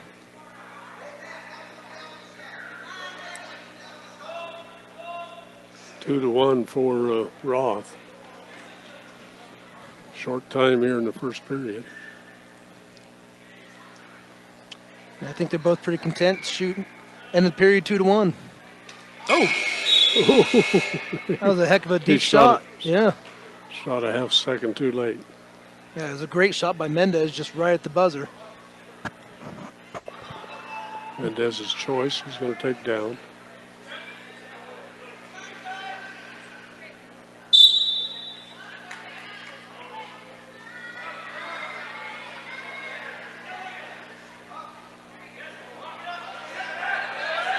Got a cradle? Yeah, I think he does. He does, yeah, has a cradle on. Oh, man. Gets it locked up. He's going to get some back points out of this.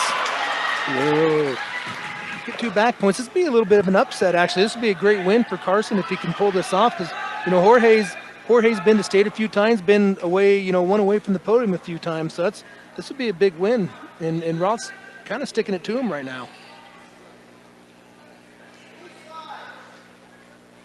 He's definitely out-horsing him.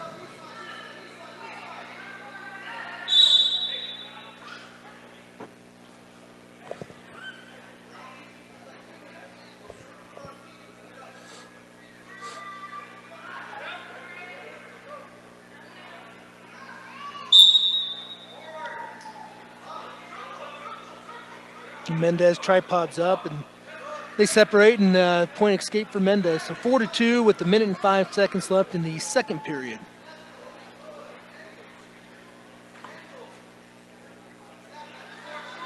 Oh, Roth in on a really nice single leg. Has Mendez on a hip, but he does a pretty good job getting his hips back up. He's got that near ankle and fighting the hand, trying to get that hand broke. He just needs to stuff that head and crossface and get behind him if he can here.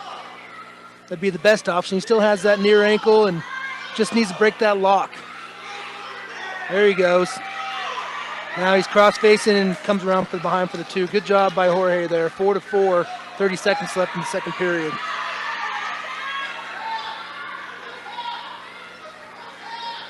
Now he's working those wrists, rolling them under, kind of throwing a half on each side. But he needs to get pressure forward. He can't just sit there. Now Roth comes up, tripods up, and gets his hips away with 5 seconds left to go in the second period. So that'll put him up 5-4 to heading into the third. Did not see this coming.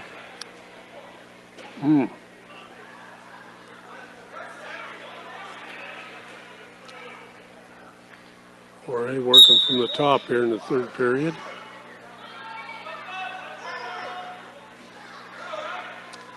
Working that spiral, good job pressuring him down, got him flat on the mat. Now he needs to work some, keep that pressure forward, keep that forehead in the back of his head so he can't raise it up. That's the important part if you're going to pressure forward and try to work for halves and cross faces, keep that head down.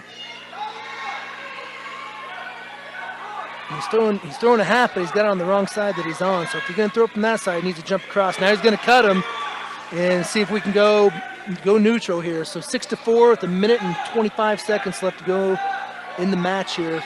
Jorge Mendez down 6-4 to Carson Roth. Kind of shot a half-hearted shot, and Roth has him in a front headlock and just kind of lets him go, and they're going to go back to center here, circle back. Mendez initiates the contact here, both ties. Oh, shoots a really nice high crotch, and he's got Roth in trouble on the edge of the mat. He can finish in, and he gives him 2 because Roth had his hands on the inside of the mat. Oh my gosh! If he just picked up his hands, they're out of bounds. 6-6, and Mendez is going to let him go. So it's 7-6, 40 seconds left to go in the period. Oh, look at that spin! Yeah, Roth in on a shot. Mendez cross-face and sprawl and spins around him for the 2. So it's 8-7 Mendez with 30 seconds left to go in the match here.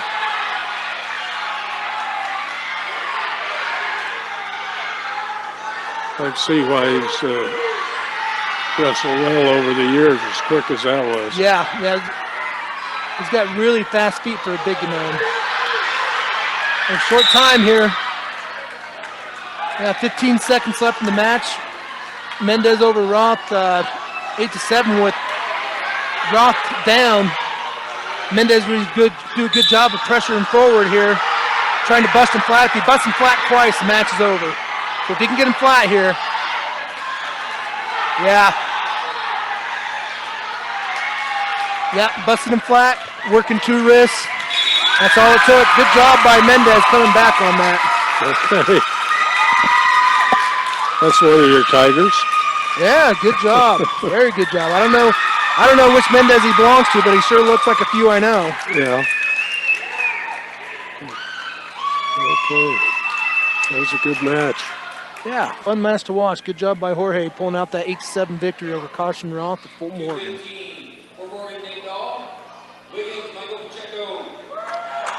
We got Pacheco again. Pacheco.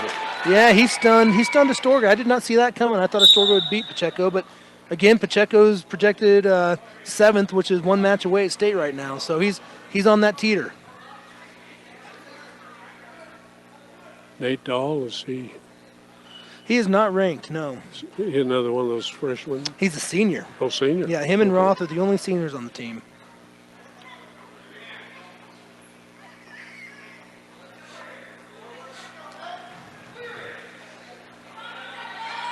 Yeah, a bunch of some pretty good looking 215-pounders out there actually. Not a lot of. I don't think Roth is really that heavy. Yeah, he might be. Yeah, it isn't. I know he's been wrestling 190s, or Dahl's been wrestling. I saw him wrestle 190s in Akron, I think.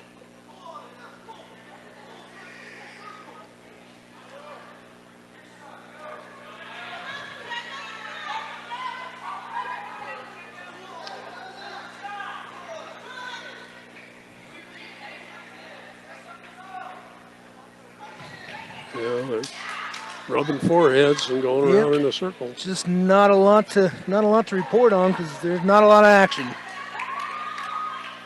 Both just kind of working wrist control, just feeling each other out.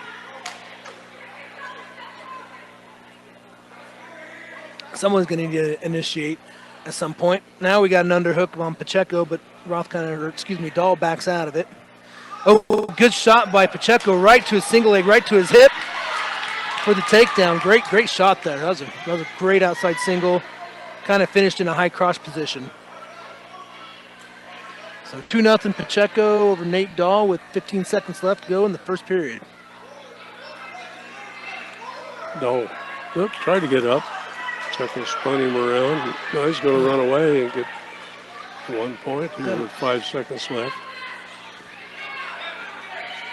Yeah, Coach Christensen's not going to be happy about that, and he's not. It's, with that short of time left, if your opponent hits a stand-up or tripods up or does something. Ooh, that's going to cost him a point.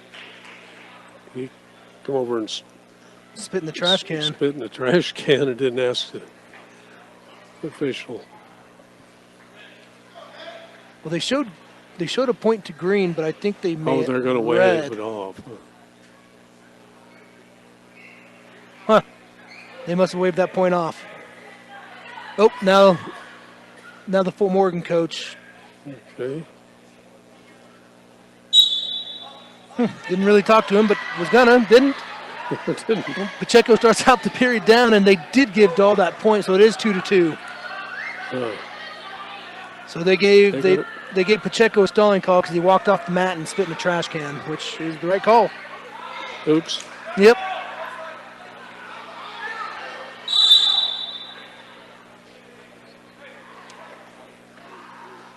Now we got a little blood. Yeah, I think that's what he might have been doing the first time, is spitting out blood, but.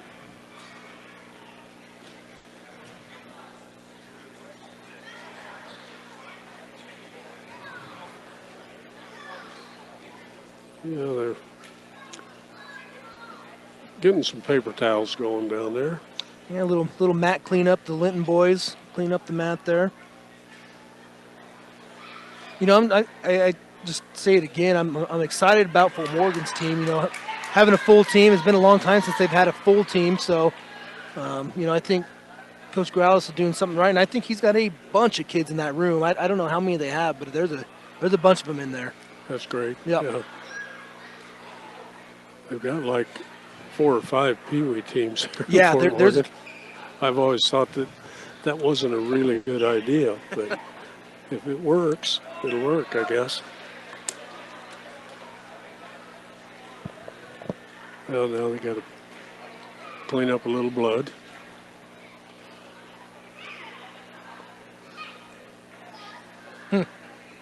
Taking a little longer than I thought. Yeah, they did. All right, here we go again. All right, 2-2. Nate Dahl, Michael Pacheco, minute 35 left to go in the period. Dahl starts on the bottom, Pacheco starts on the bottom, and Dahl's just a big, strong kid, and he kind of gets that side-by-side front headlock in, and that's got to be tight if I had to take a guess, because he's squeezing the you-know-what out of him. But, yeah, Pacheco drops down to a single, just like you should when he's on that front headlock, drops down to a single and gets a takedown on the edge of the mat. Well, he's got a hard. Yeah, he's power half, and I don't like the power half from that position. I'd rather see him go for wrist and a half. Power half, you don't have pressure on the other side or nothing to post on. And if you get that half, a lot of times they'll roll through because there's nothing there to stop it. Mm-hmm. Right in front of the Wiggins bench.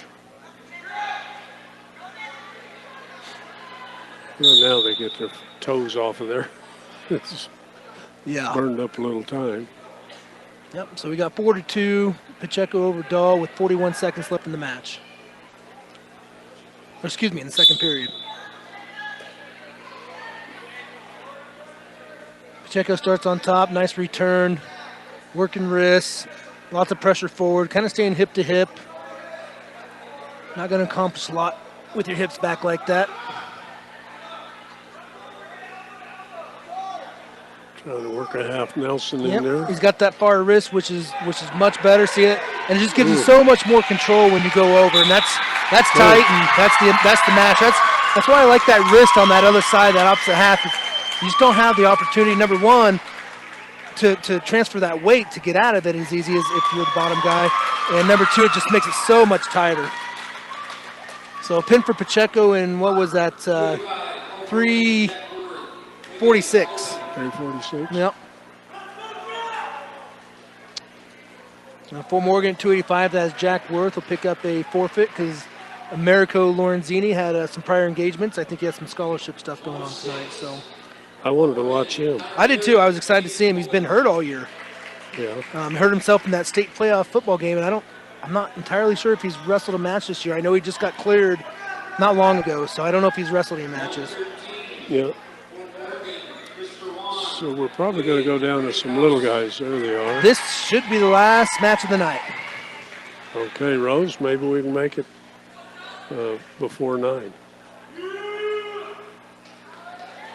There's Christopher Juan, against Braden Cross. And Ron's ranked 8th in the States, and he's tough, man. This is going to be a tough matchup for Braden. And it proves to be, Juan's got in on double, took him down, let him up. He's in on another double. He has really good movement for a freshman, that's for sure. In on a 2-and-1 or a Russian tie, throws it up into a double leg straight to his back. That's going to be called a slam, though. Yep, they're going to call that. So that didn't used to be a slam back in the old days. I mean, that was straight up double leg to his back. I don't like that. Because I don't know how you're supposed to stop it. Going to give some injury time here. Coach Christensen out there.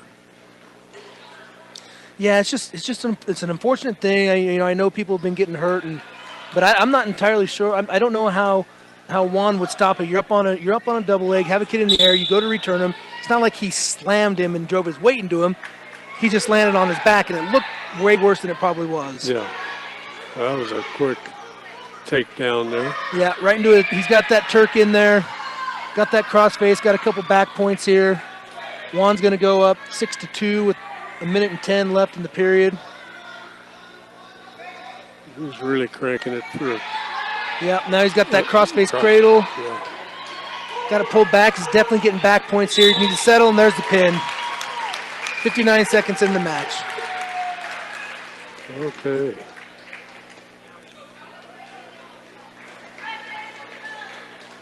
Well, it'll be Brush first, Fort Morgan second,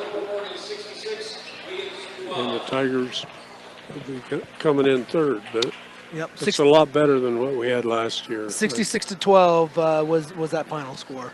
Was it? 66-12. Uh-huh. So yeah, again, I mean, like I said, I think these are programs that are on the rise, and I'm excited about what's happening in Morgan County wrestling. With number one, with where the position Brush is in right now, where they're ranked second right now, had been ranked first all year long. I really think that they do have a good shot of bringing home a title this year, and I'm excited for Fort Morgan, having a full team, having some really, really good young kids, having some kids I know in that 8th grade class that they're really excited about. I would expect a really good duel next year for Brush and Fort Morgan. And you know, Coach Christensen, he needs to get the kids in the room, get kids excited at a young age, get kids excited in that junior high program, start feeding that high school program, bring Wiggins back to where it should be and where it needs to be. So Yeah, that's great. Well, beat Diggers 56-18 over Fort Morgan, and then now Fort Morgan 66-12 over Wiggins, and Brush 72-12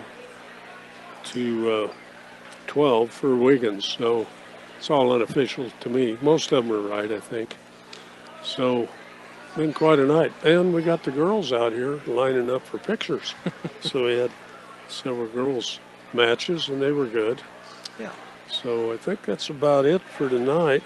Let's send it back to Rose, and then we can head out of here in about 5 minutes. Sounds like a plan. You think? Okay. Thanks for the call. Okay. Thanks for tuning in to Sports on 1010 KSIR. We'll send it back to Rose in Fort Morgan.